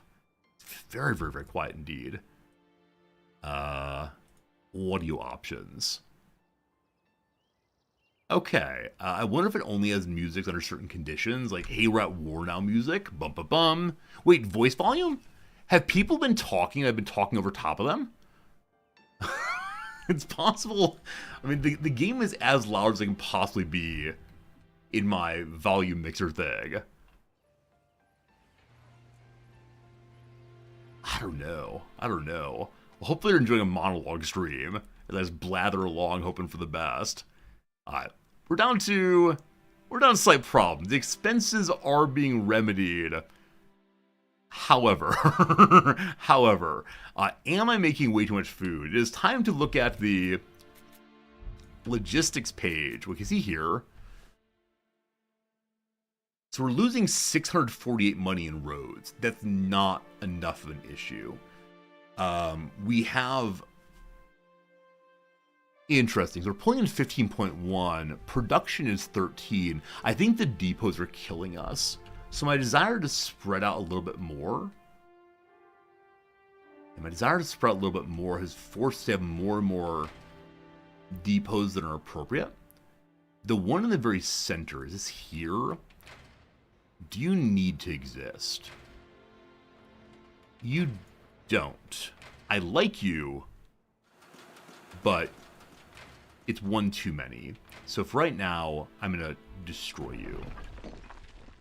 Cat. With that destroyed, we are making money again. No, we're not. Don't you lie to me. we saw the line go up. All right. Does my little private property location, the remnant of an important joke, do you cost money also? We're making money. I think my white picket fence joke required upkeep. This is why we can't have nice things, team. Nonetheless, the problem has been remedied kinda sorta. Realistically, I should move the printing press over. I like where it looks, I like where it is very, very much for the sake of like looks and such. But I recognize it needs to be on the wooded area here instead. And next to the depot, even better. Alright, maybe late game is for spurting out and having some elbow room. For right now, less so. So moving to here makes my paper supply is better connected and produce faster, which means we don't need this substation anymore. And so we are saving even more infrastructure. Having not hit rock bottom, we've succeeded in fixing the economy for right now. Hooray! We got free workers again. How are needs and such looking? 100% needs, 50% luxuries. They're just getting clothes started. And I may start wondering, wait, what's this? Oh, they're paused lumberyards, right. I may start wondering, should we increase the amount of clothes being made? So 3 cloth goes in for 5 clothes. The weaver makes 20 cloth. And so we need some more of these. Behold, math on stream. These lovely clothing factories are going to go immediately next to a lovely little lake. Hopefully we don't need that water eventually, we'll see. And they're complaining that we don't make enough power now. So. It's time for more power. I'm going to fix this real quick. All in a little closer. You can't help but compare this game to Anno. Yeah, I mean, I think it's fair. I think it's fair to, compare every game to every game. I think it's fair to say, what game do I want to play? I only have so much money and so much time. But as always, I think if you have a lot of money and a lot of time, then it makes sense to say, okay, this game has a different perspective on things that I enjoy. It's a different kind of storyline and a different world and different buildings, kind of, sort of. There are, of course, a lot of Anno games out there, but also I can imagine someone getting burnt out on them. And if that happens, you can try this one instead.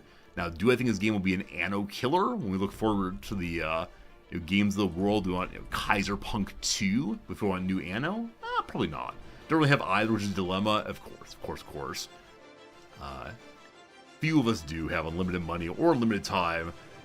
And so you have to make your hard choices. I think I've overdone it again. And my desire for symmetry, I've caused some problems. Well, remove too many now. Wasting materials, building and unbuilding, building and unbuilding. Let's build and see what happens. So, we're positive 1,000 money. We still have negative electricity though. Build and see what happens. Electricity is fixed. Money is fixed. And build one more as a treat. Yeah, anytime anyone comes by, people come out of the stream probably once a day or so and say, hey, Resorty, is this game worth the money? And I do not know how to answer that question. Because different people's experiences and situations are such that I cannot offer a general claim. And sometimes when people say, is this worth the money, I actually do not know what they're asking me. Because, I don't know. I don't even know what is it worth the money means. I get that part of it is just yum, I sure would like some cash. Or I don't have much money I want to spend with it, but past that I'm not sure. We're finding a way to build this building back up again. What it will turn into, I do not know, but for 10 plywood, we are repairing now. How much they asked for this game, I honestly don't recall. Maybe 30 euros, something like that. Someone mentioned it yesterday, but I've forgotten right now.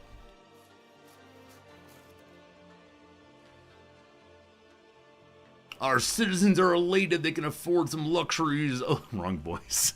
Our citizens are elated they can afford some of the luxuries they had before the war made them destitute. Happiness is sky high, Governor, and they have you to thank for it. Oh my goodness. Our laborers have a limited skill set, Governor. We can't rely on them to complete complex production tasks. That's why we should bring in new people to the city, one with a much-needed skill set. Alright, they would like me to move away from the basic laborers and into having machinists instead, we can do that. I think one thing I'm very grateful for with Twitch is back in the good old days, or the bad old days, your choice, if I heard of a video game that was not a console game, the only way I'd be able to see what it is if I went to a friend's house. Because if it was a console game, I can go to the Blockbuster Video and rent it for a day or two and try it out. But computer games are much, much harder then. I love that we have Twitch now, so I say, okay, I wanna consider buying this game, or man, I can't afford this game. I can either see what it is, or get the secondhand enjoyment of watching someone else play the game. That's a joyful, joyful thing. A friend of the channel, Killadrix. I'm gonna give him a shout out. Someone who plays games similar to ones we play. Really good guy, and friend of the channel. And shouted me out the other day, and so I feel obliged to mention him. Friend of the channel, Killadrix, though, who you might consider following. I watch infrequently, but a good guy through and through. Plays RimWorld and so on. Commented that he watches my stream because I play games that he himself does not want to learn because of their complexity and so on. And I think that's nice. Right? So if you're someone who is unable to, find the effort to learn how to play some game, you could just watch someone else play it. You can watch someone else enjoy it. That's pretty cool. Our first town center level up. You can level up your town center and select a social pillar. Choice number 1. Are we unionists? Are we pacifists? Or are we a nation state? Better production of basic resources? More development points? Harder attack? Or we make the laborers happier? I'm making the laborers happier for right now because I need their money. So, friends, we are unionists here. Hooray! We have flags out front now. We got a proper post office, maybe. Look how lovely our little city is. In celebration, we should update the main road to gravel instead. Ooey, ooey. Aren't y'all fancy? The question of is a game worth it's an opinion thing. You take more stock in certain game reviewers because their interest lines up with your interest. I think you're right, Aku. I think I overthink the financial part of the question. So if people were to ask, hey, Resorty, do you like a game? I can tell you an answer to that. And many people know I'm an absolute rube. And so when they ask, do you like a game? I will always say yes. And yes, and the and might be here are my troubles, etc. But on the whole, I tend to like the games I play. But yeah, when someone says, is it worth the money? I then have this moment of, man, okay, well, how much is money worth to me?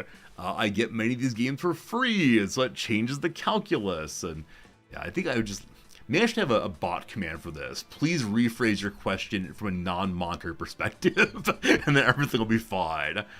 All right, we see that clothes are still not full.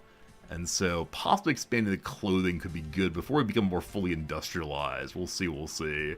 Clothingville, are you working at top? You are, you have spare cloth.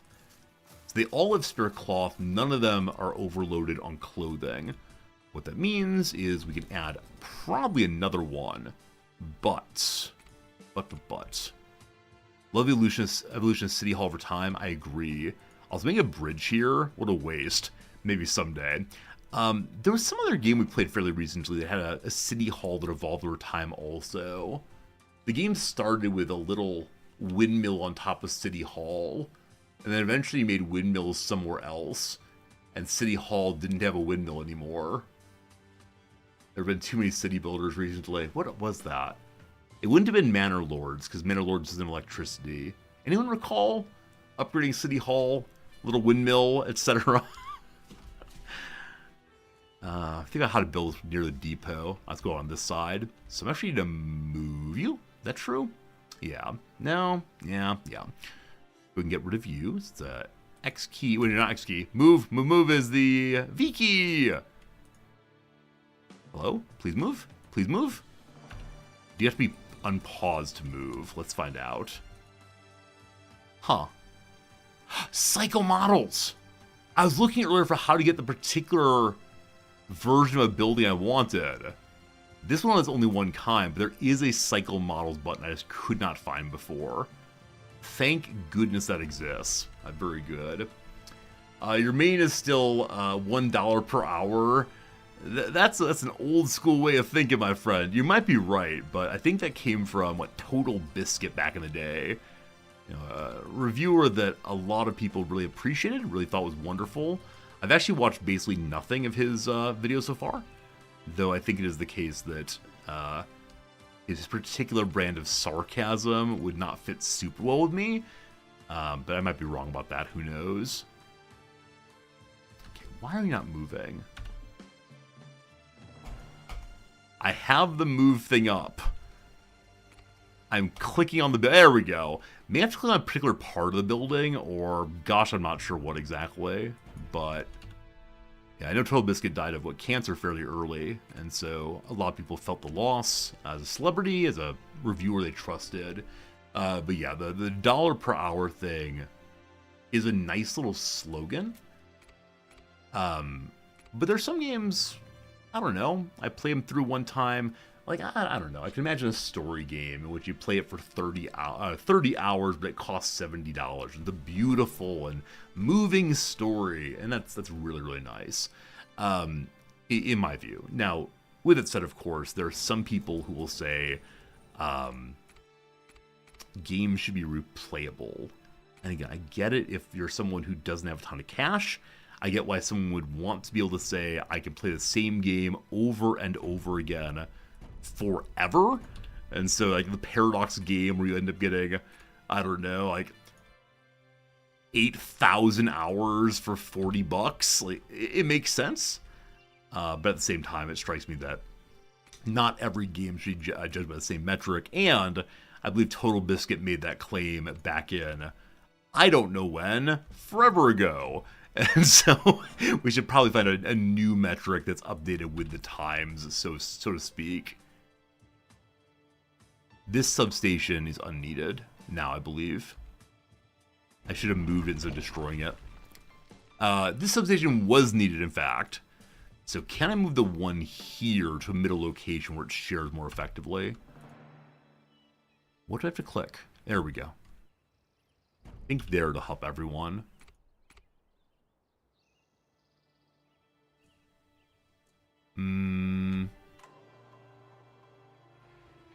Why not? We're not low on electricity. Exactly, Blue Moon. I think some stories can be so delightfully affecting. So maybe it's a road connected. Some stories can be like so delightfully affecting that you have a good experience. Right? The same way that you go and see a movie for, I don't know, $12 and it's 1 hour long. We say, oh wow, I'm really glad that happened. That's a movie that was meaningful to me, important to me, and I'm glad that I watched it.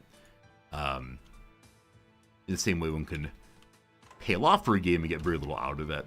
So yeah, the substations need to have roads, and roads are where the wires go. Good. I do have lower electricity. Thanks for catching that also. So it's struggling at least a little bit on the struggle bus, so-called. Another windmill.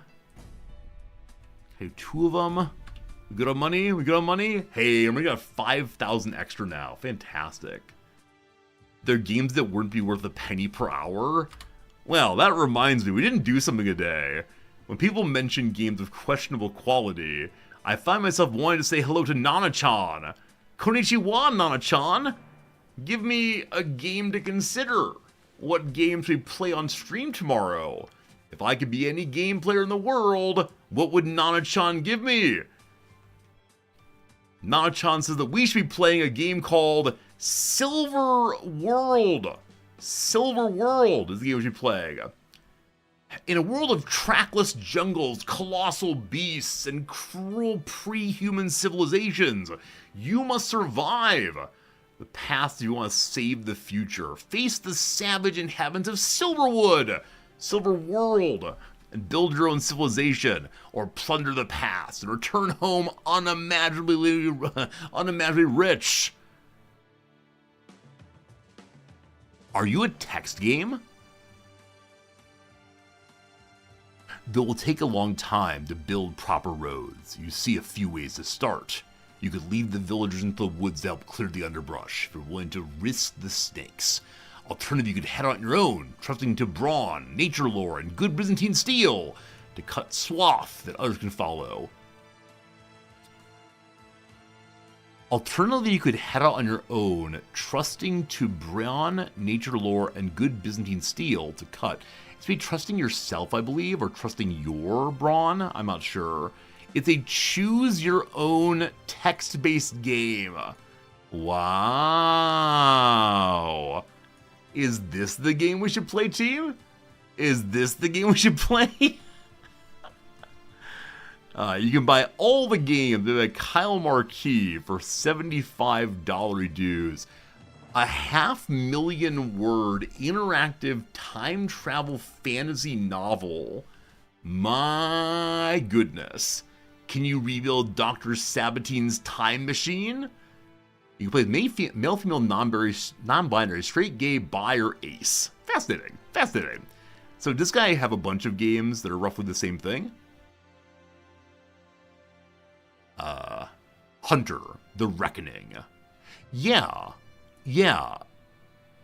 So these have really striking cover art.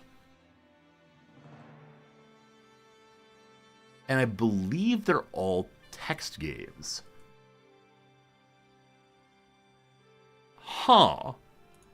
I didn't know that these existed. I was completely unaware. Should I make one of these?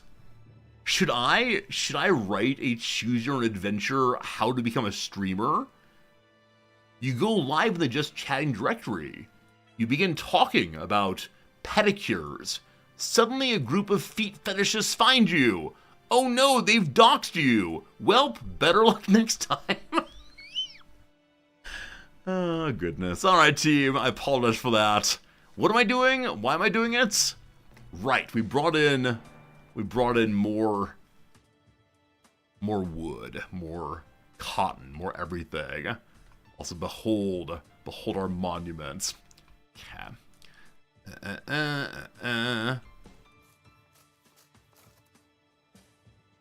I thought I built an additional windmill. We're positive on energy, but this does not know. I think my desire to share one substation between the two didn't quite work out. A steel airship. It was nice having the community yesterday and today, and I'm glad you've come back and enjoyed yourself. And apparently it was the foot joke that made you decide to follow. We appreciate it very much. Thank you for being with us as always, and yeah, I tend not to call the old followers, but if you're active in chat, you might get a little shout out. You might. Excellent. So that's working now. Can I see my demand? Oh, here we go.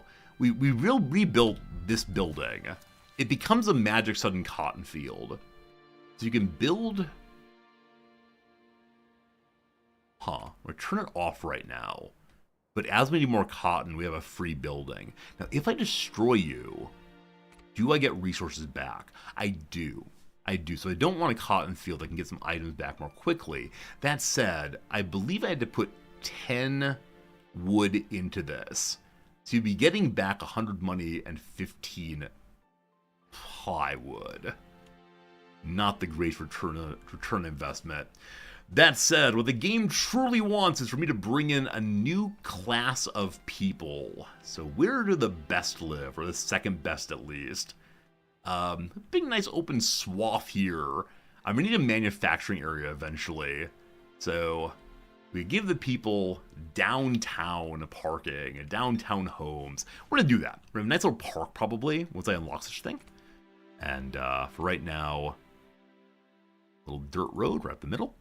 Entrance to Fancyville. Friends, do you live in Fancyville? I'm not sure. I don't think I do. Or maybe I live there by courtesy alone, because this stream is named after me. What a good thing to be named. Alright, someone did not measure. Do those look roughly symmetrical? Not by a long shot. Need to find an on-screen scale of some sort. Okay. Some houses then. We can make high-density labor housing if I start jamming the people in, really. But for now, manufactured housing requires water. So, let's give these folks a little bit more space. That's ridiculous, isn't it? Maybe I shouldn't do that. Let's not waste too much. Okay, and they're desirous only of water. So, back behind them, I wonder if water's underneath the road also. I expect it does. But probably better just to put the water right in front. Or to go automatically, let's actually see. I'm just curious. If I put you right there, and then plug you in, how does the water get there? Okay, so it does send a pipe across the way to the first one, and then I guess once it's there, it casts onto the next ones. Neat. We're gonna actually count this. Is there a planning tool of some sort I can use? Planning mode! Planning mode is not for measuring, I don't think. Planning mode is instead for putting down items. Also, the production chain here. If you want to, you can see how the production chain's working already. So there are deeper and deeper ways of engaging with the game I didn't recognize previously. It's back to normal mode. Alright, we're gonna use the manufactured house as a unit. So 1, it's 4 wide. 2, 3, 4.5, I think. 1, 2, 1, 2, 3, 4. So 2 more than a turn. Hope I measured that correctly. Is that right? If it's wrong, it's a little reminder that we are not the divine. But we try our best to be it. A budding wood pulp area. I'm sorry, fancy fancies. To get more space, you gotta go where you gotta go. How happens out here?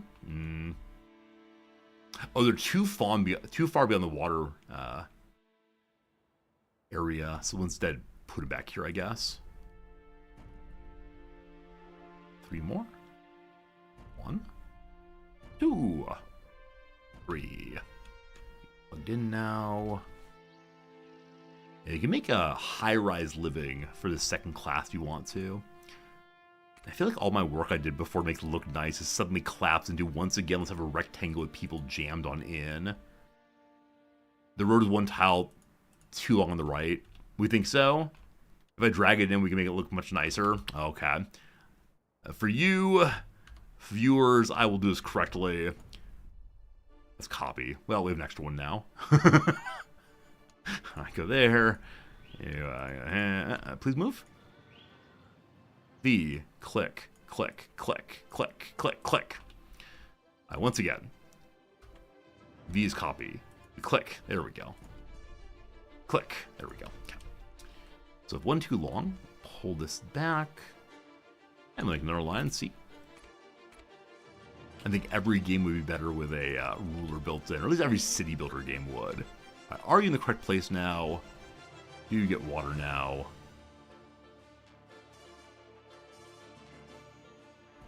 You do! Absolutely right then. Thank you for making a fine inference there. If it's not giving me what I want, it must not be connected correctly. Move. Please. There we go. Okay.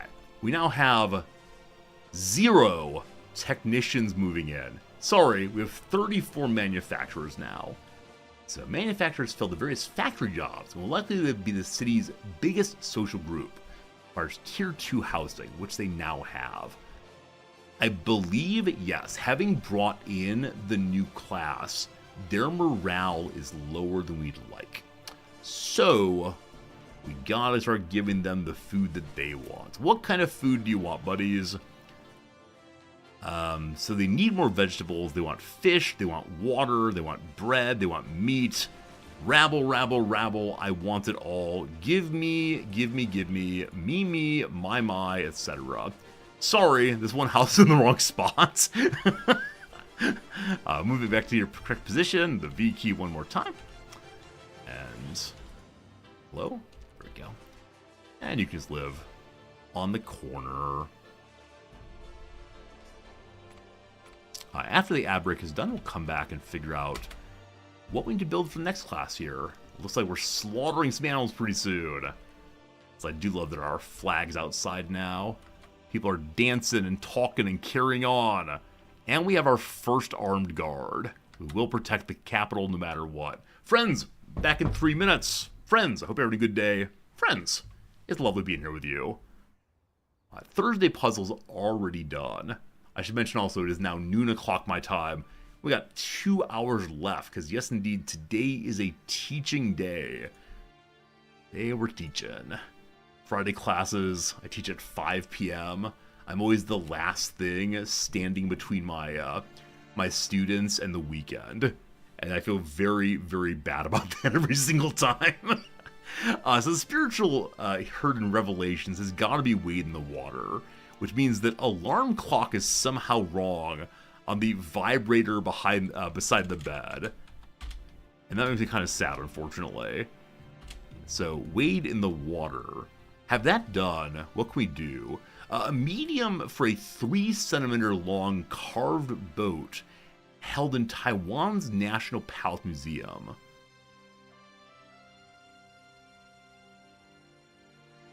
An olive pit. I thought it would be a piece of rice.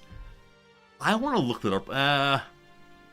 After the crossword's done, let's look up a 3-centimeter long olive pit boat.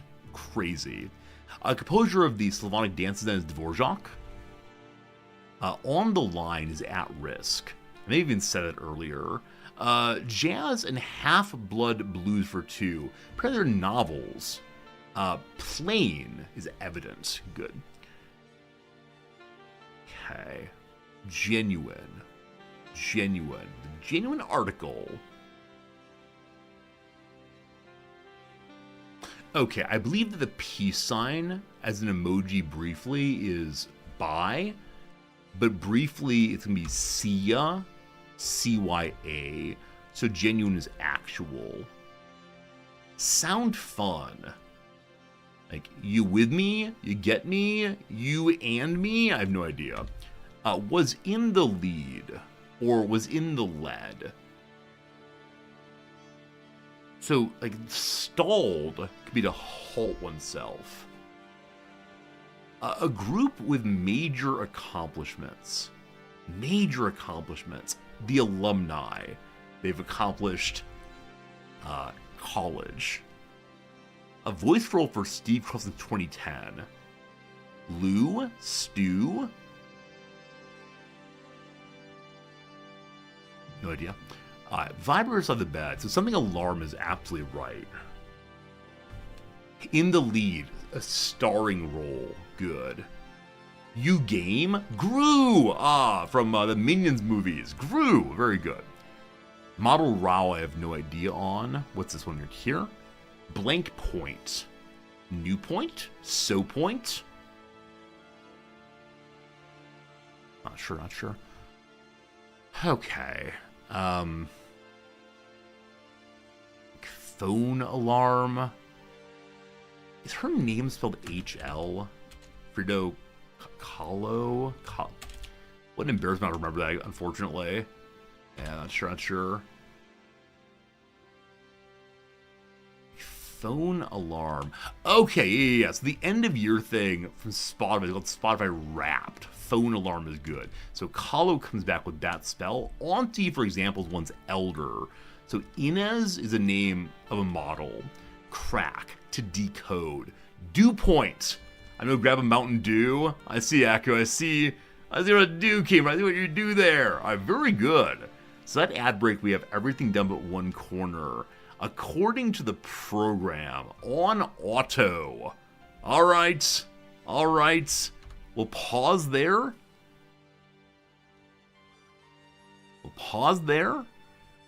We'll return to it in an hour. I think we're going to finish this week's Monday puzzle. It's been hanging there for quite a while. It's going to be a good thing, for sure, for sure, for sure. Pardon me for 30 seconds. I'm going to grab my water glass here and refill the water. Genuinely 30 seconds. Just need to walk next door, turn on a tap, put the glass underneath it, wait 10 seconds, maybe 4 seconds, turn it off, take a sip, and return to you. That's right. That's how you fill a water glass in the Resortyville. BRB, sincerely, R. Arby's. It's now brought to you by Arby's.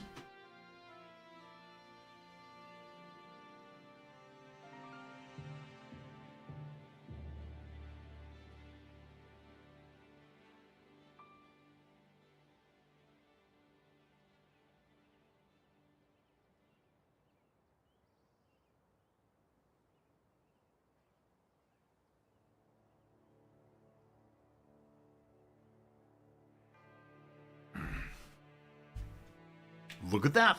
30 seconds or fewer. 30 seconds of your money back. Okay, we're just working on bringing manufacturers in. Unfortunately, as we brought them in, we suddenly have a lot more needs. So a lot of people are needing more things. We see the workers are of okay happiness. Now, is where I can see what would make them even happier. Because they have 100 food. This is very small. 100 luxuries. 9% unemployed, maybe? Not quite sure what that means there. 0 are green. We have 0, 0, 0 the other things. Not sure, not sure. Hey, Todd, good seeing you. Nice guessing, thank you. We love the crossword. Occasionally, it's taking a day away from it, things start clicking in a really great way. The manufacturer paying less taxes. I have nothing for them yet. We're working on it. On clothes and such, so they said everyone has everything for laborers.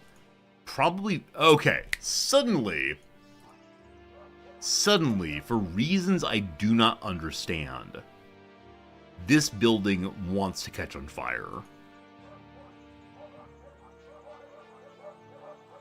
This one's 42, this one's 53. Huh. I'd like to understand how that works. But building a fire station seems a good idea. Provides safety to laborers, reduces the chance of fire breaking out, and makes it possible to put active fires out. Primarily desired by the laborers. Team, do the rest of the people not care if the buildings burn down? Is it all just the laborers? There you go, team. The laborers now have fire service. If they get some power over here. They power to pump in more and more water. Now, when I was a kid, I wanted to be a firefighter so badly. Police officer, firefighter, cardiologist, clown. These were the things I wanted to be more than anything else. And, I don't know why I got away from the firefighter. I think part of it was I primarily wanted to play with the dog and drive the truck around. I like that the truck was red. It may have been like the majority of my desire back there was a red truck seems cool. And I think I realized the danger soon thereafter, and that was enough to talk me out of that one. But there you go. The firefighters are fighting fires, or waiting to do so at least. So with that there, the chance of fire has dropped to, it's still 77. Okay, so it reduces the chance of fire breaking out, but I'm not sure how much exactly. Well, if it catches on fire, at least they'll put it out. Yeah, when I was very, very young, I was in the hospital a fair amount due to heart-related issues. And one time, one of the nurses very sweetly asked me, "Little Resorty, what do you want to be when you grow up?" And I said, a clown or a cardiologist. And she said, "Don't worry, they're the same thing." I got a pretty good laugh. A very clever nurse, that one. So manufacturers... Again, I wish there were a clear indication of what space we have for them still if they want to come in. But how do I make you all happy? Well, do you want a fire station, actually? They do want a fire station, allegedly. Even though it's primarily for the laborers. Alright, so clearly we need more food, and bread, and meat, and fish, and water. Why is it saying it's only 60% of water met? When no house is saying we don't have water. We'll deal with the food first. So, let's follow the food chain here on Ye Olde Bready. So it produces 10, which then goes to the flour mill, 5 and 5, each consumed, making 16 flour. The flour then goes to the bakery, where it consumes only 3. So we should have a fairly large flour backup then. Okay, very clear then we just need to have additional bakeries, and that will help quite a bit. Again, the output each is 8, consumption is 3, and so 2 for now on each is fine, and eventually we'll modify the logistics queue in some way. Okay, bakery number 1, right there. Number 2, right there. Beautiful, beautiful symmetry. Let's go move it over a little bit. Hello? Move it, please. Something janky with that. I'm sure the devs are working on fixing it straight away, but that should help with the bread. Now, veggies apparently are low also. So, veggies can eventually go into food rations and fish soup. Love that, but for now we just need basic veggies. And so we'll just expand a little bit more. Neither of these have vegetables backup, and so the depots are doing what they need to do, and we hope that continues. But I guess we'll just put them on a road right behind. The poor peasants have this lovely area, and they thought that it would forever be theirs, independently of more farmland around them. Wait, doesn't it usually go the other direction? Farmland turns into suburbs? I think that's how it works instead. My people are confused with the order of things. So immediately we're going to double our production here. And, yeah, fits nicely. You would like to have more laborers! Alright, so the dance of the different classes continues. And I feel like this is a fairly well completed zone. But we need more, so I could make a separate area, or I can just continue piling on with yet another line of these same. We'll go and do just that. So, is it time for higher density housing? Time for, what do you even call this? The word the barrio came to mind, but I think barrio has a specific ethnic connotation that I'm not going for. What would you call this team? I guess a neighborhood with only 3 buildings. I've never lived in an urban area like that one. A tenement! That's the right word exactly. Tenement housing. Thank you for that. Sort of. Have you lived in this kind of place? Like I said, I've not lived in that kind of city at all. In Tokyo, we have apartment buildings. They're much, much taller, and no one hangs their drying out between buildings. There's a lot hanging out here and there. Copy you over. Of course, I add all of these. We recognize we're also adding an additional need. And this is the game's mechanic. Just keep building everything. People are moving in. There's 5 immigration interests. So again, does that mean there's 1 person waiting? Or does that mean it's really desired to be here? Life is a good in a London calling, like, okay. Back full again, so lots of veggies coming in. We'll have to see how the trucks do on picking up at 2 more locations. But there's another group, great. Wait just a moment and see what comes. Our brick numbers are going down because we are not making bricks. Currently, we are just using what we have from salvage. Probably sensible to begin picking up different kinds of rocks around the world. This is a gravel mine needed. Gravel pit, they call it. Here we go. I don't know what gravel's used for, so there's a real possibility I should not be making this one quite yet. And let's see. So gravel crushes into heavy machinery buildings. Refinery? No. Appliances? No. The cement factory! We don't need cement yet.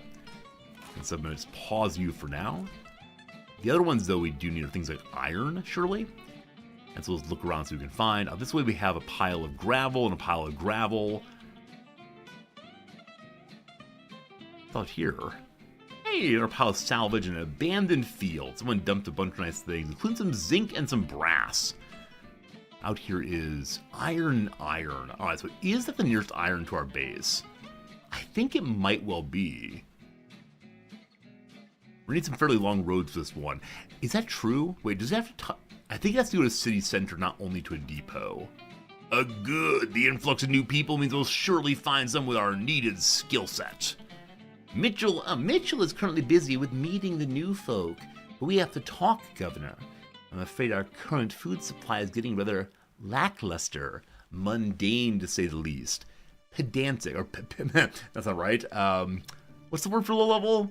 Peonic, that's a word, sure. With the influx of new citizens, some of them are used to higher quality food. Some citizens have heard tales of meat and fish too, so they wish to try it. I implore you to accommodate them, Governor. Pedestrian. Pedestrian is what I was looking for before. My apologies for bumbling along. Open my mouth, the wrong word comes out. So we have here 2 iron things. And yes, indeed, it must be linked to the town center. So it's not good enough to have it on a depot. Instead, it's got to go even farther. And I don't mind beginning to hoard this. We'll use lots of iron long term. So, where are we going? Where are we going? Oh boy, we're going. Behold! So maybe this will be our whole new industrial area. I'm not quite sure how it's going to work. What do you need now? No depot. Yes, indeed. I don't know if they need power, but we'll give them a place to drop their things off.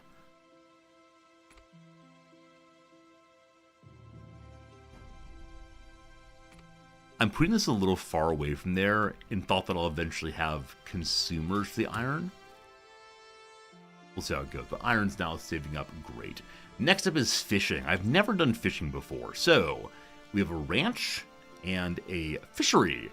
Produces fish. Sure. Needs 40 laborers and gives me 3 development points. So I probably need to find some water. Behold, the Thames. We are indeed building in London, so this is indeed the Thames. Are we going to get some eels? What's this? What's this? It's my spare gravel pit. Right. And the workers are then not assigned. Cool. I think the nice flowing open part down here is about right. What's this? Some scrubland. Okay. So, what kind of fish will we catch here? It's called fish in general. These nice little thin ones remind me of that game, Old World, I believe. Old World's a game I played many a year ago, and it was pretty delightful.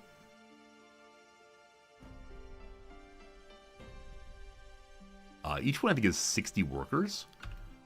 So it's going to consume people very, very quickly. That's right. Throw Timmy into the machine. Not to spoil a movie, but this, of course, reminds me of the ending of Snowpiercer. I'm sure you know the one. A movie that was kind of an obvious commentary and critique, maybe. A little bit more obvious than we'd like, but had like some surprising moments. Very violent moments also. But I enjoyed Snowpiercer. Did any of you happen to read the book on which Snowpiercer was based? It's like a graphic novel, French, I believe. And it was another interesting post-apocalyptic situation. But it asked the question, to what degree are children a resource? And it's kind of a gross ending in that sense, but I mean, if you don't know the movie, earmuffs for a little bit, but yeah, it's a train that goes around the world, and yes, indeed, in the Frostpunk film, or sorry, Frostpunk game,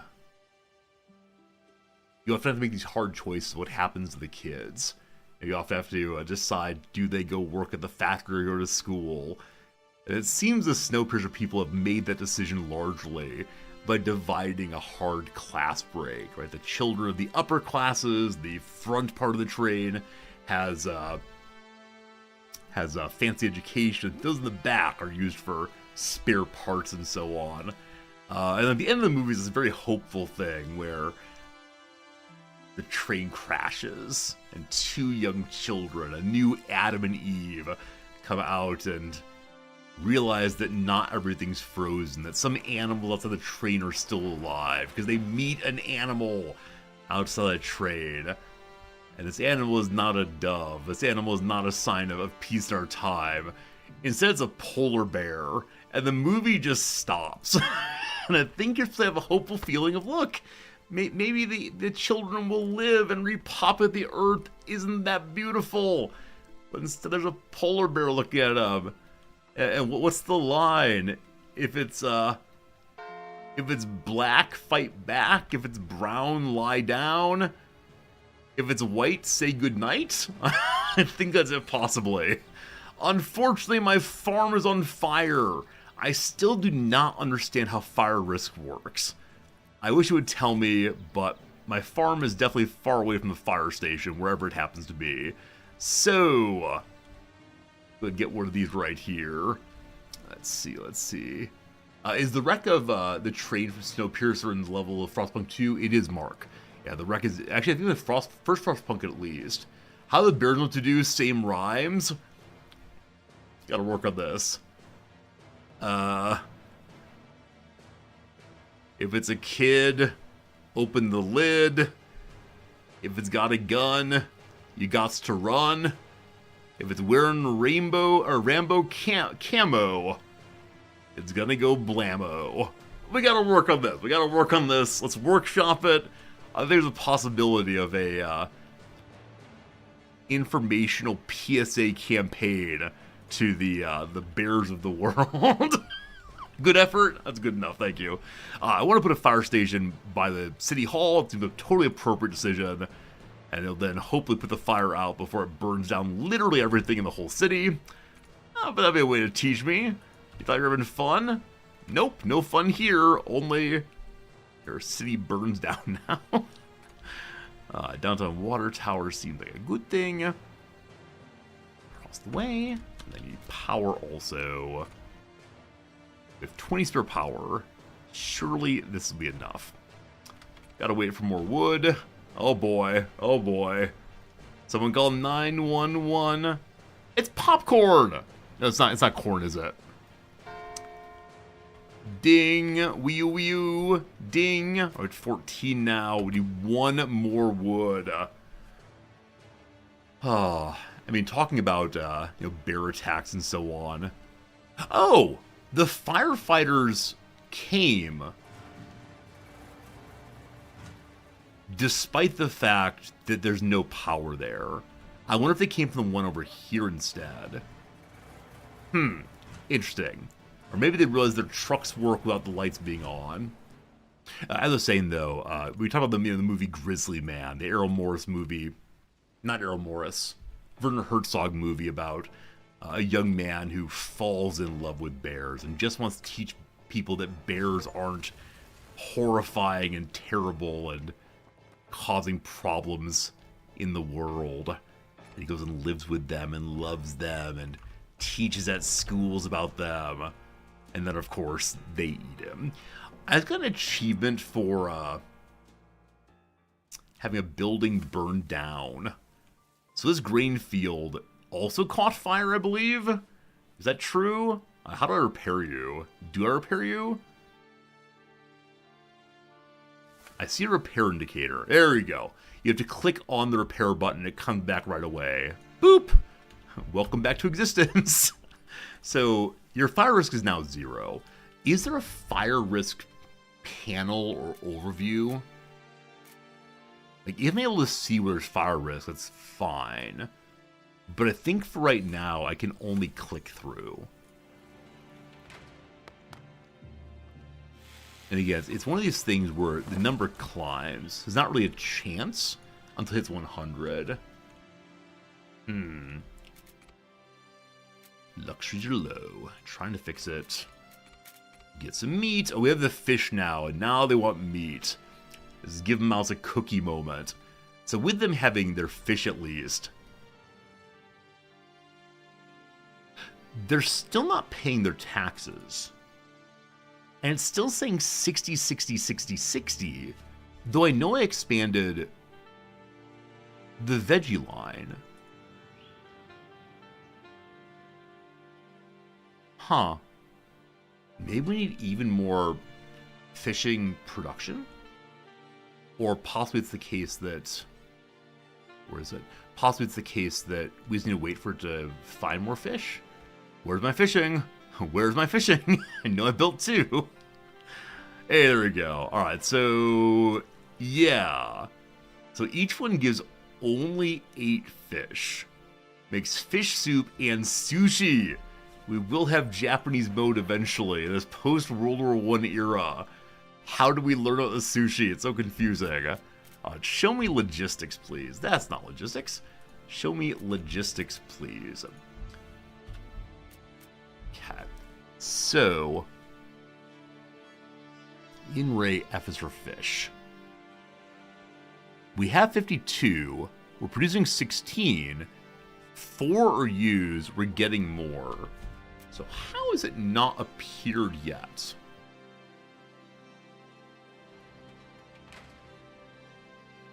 Oh.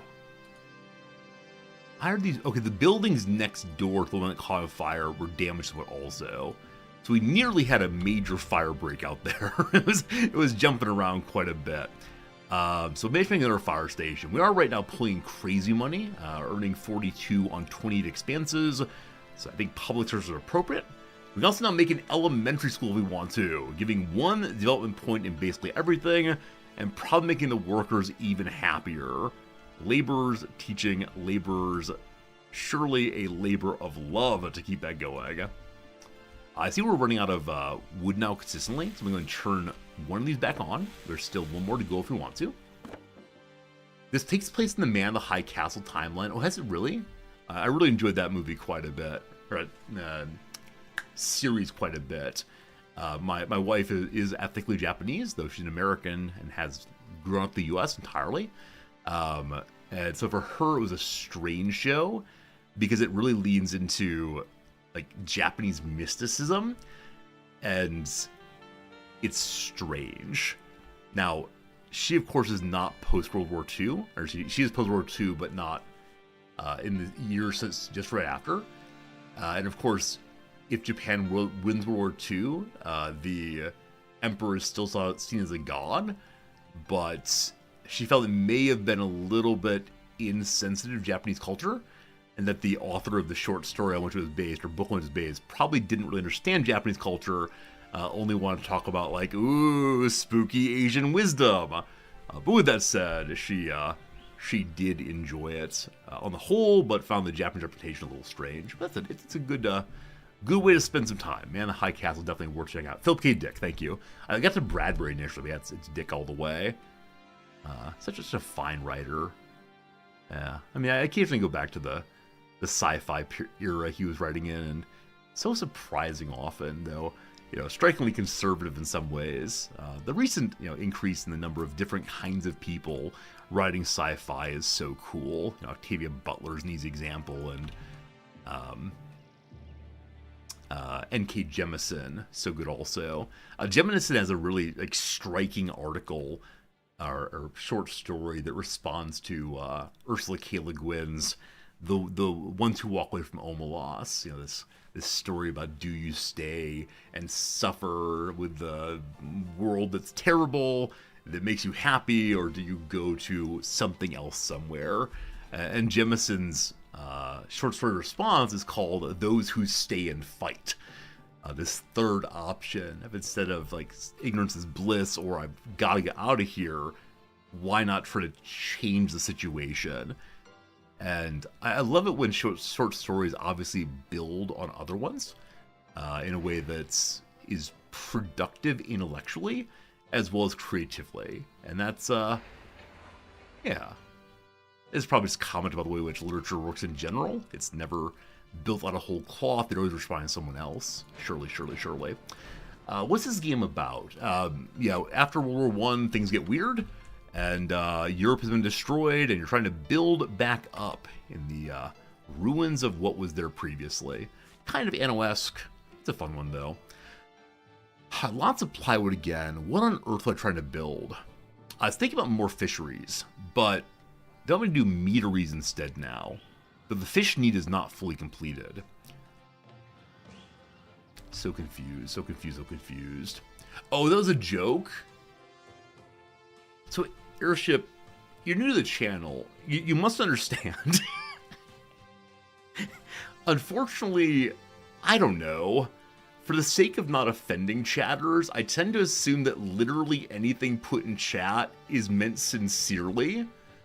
I know some streamers do the LOL, it's all irony here. Nothing matters. It's the age of pure relativism, so it's all made up and the points don't matter. But I don't know how to operate that way. And so if you do not mark something as this is a joke, I will assume you're speaking the truth. Which has some awkward moments, but the other direction leads to awkwardness also. Alright. The ranch.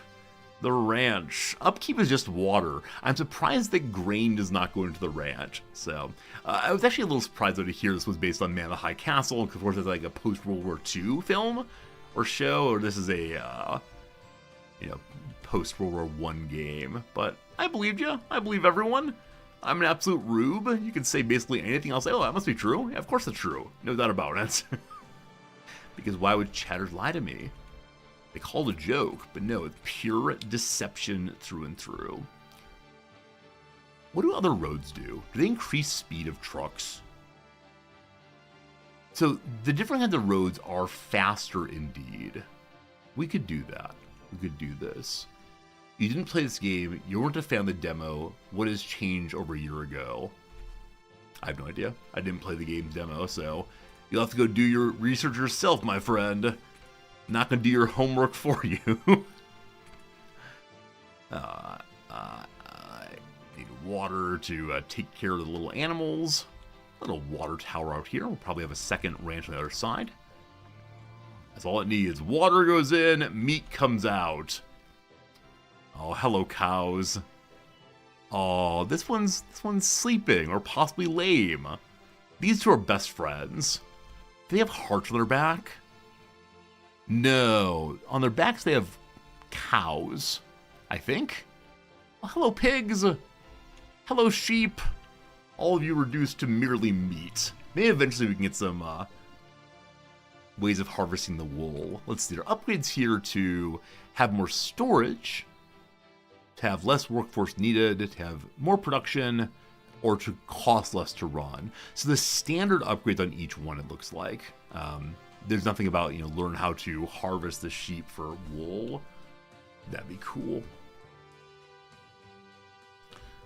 I'd like to have a second one of those. We have so many machinists, though.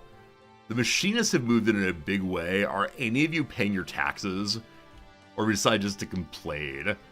Let me see. Where do you live, nice people? Nice people with your spats on? If I put H, do I go home? No. In some games, there's a magic button to push to rush home. It's usually H. But they're still not paying their taxes. Okay. They're beginning to get their resources. Is it possible that I built too many houses? That we have 200 of them and literally none working? Now, how are they paying taxes without doing any work? Not sure. Stop reminding you need to do your taxes this weekend. Don't you worry, I'm there too. That said, I forgot to look up. Welcome to things I should be doing off stream. When are Japanese taxes due?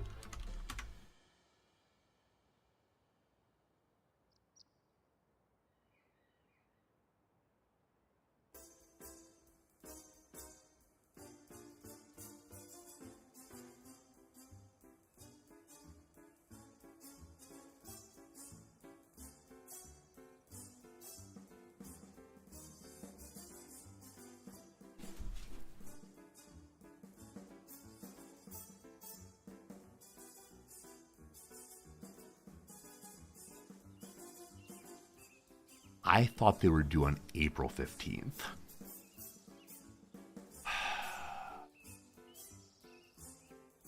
So this is not a problem for me, because my taxes are very simple here. They've already been paid. This is a problem for my wife. I do her taxes so that she doesn't need to worry about them.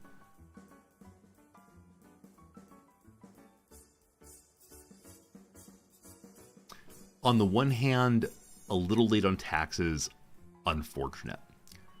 However, when you apply for permanent residency in Japan, one of the topics that they investigate is, have you paid your taxes consistently? Now, does consistently mean on time? Last year, we had overpaid, and so we got some money back. If I have just made it, or not just, if I have 13 days ago made it so that my wife cannot get permanent residency, it's going to be a bad time in Old Resortyville. How on earth did I get this wrong? I know it's April 15th in the US. I thought that Japan had copied that. Oh no. Oh no. Do I tell her?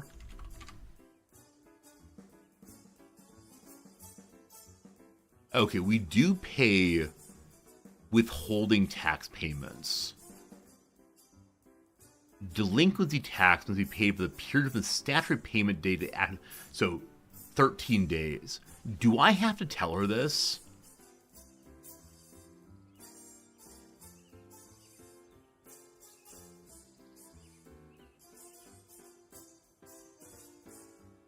I'd be slightly wary at filing taxes late. You may want to avoid entering the radar of the National Taxing Authority more than you already have.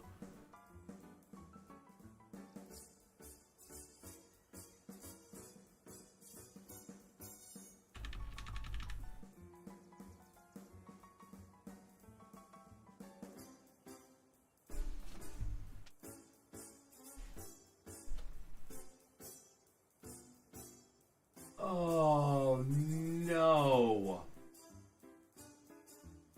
Oh, no.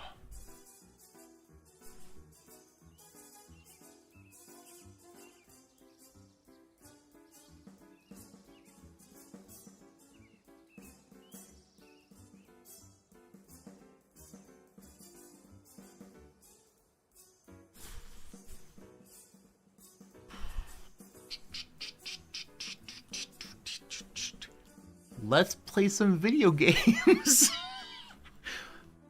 Oh, Blue Moon, thank you for mentioning you need to do your taxes. Oh my goodness. I mean, Cypher, I've read that in a number of places, that one of the more clear elements of permanent residency is, have you taken seriously your responsibilities as a taxpayer? Shepard, you're a UK accountant, and so you assume that most tax jurisdictions are okay on sort of HSP, AP. Yeah, I mean, I believe it can be done online. And so after stream, which might be relatively soon, we'll see. So after stream, yes. After stream, I'll log in online immediately and see what's what. The only issue is, as you might be aware, Japan is a horribly bureaucratic nation. And so it's possible they will have shut down the online service because it is needed until March 15th. And past March 15th... Oh, man. My wife is going to be... Oh, I mean... I need to be able to tell her that I have made steps to fix this. I'm fine with paying extra money. Oh, gosh.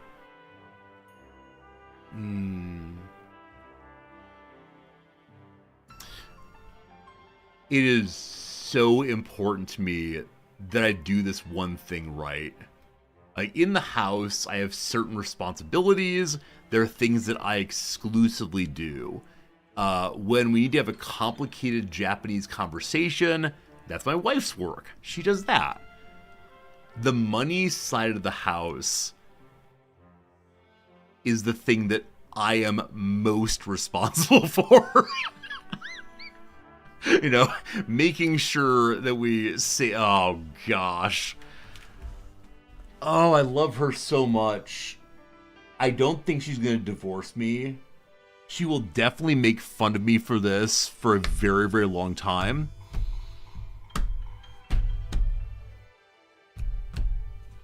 Team, I got to go. 5 minutes ago, I was having a great time playing a great video game. But yeah, team, I need to go homeless resorty stream. I need to have a streamathon, a donation goal for, may I please get a hotel room for tonight? Oh, I thought it was the 15th of April. All right, team. Thank you. I appreciate you. You'll see me tomorrow morning right here. We'll be playing some other game. Next week, will we play this game? I don't know. I can't think about that right now, but gosh, what a fun time. This is called Taxes. That's the wrong one. Taxes, please. Oh my goodness. I appreciate y'all very much. Thank you for being awesome. Thank you for tolerating me as I had a brief meltdown. Good. I'm going to be living on the street. Hope the couch is comfy.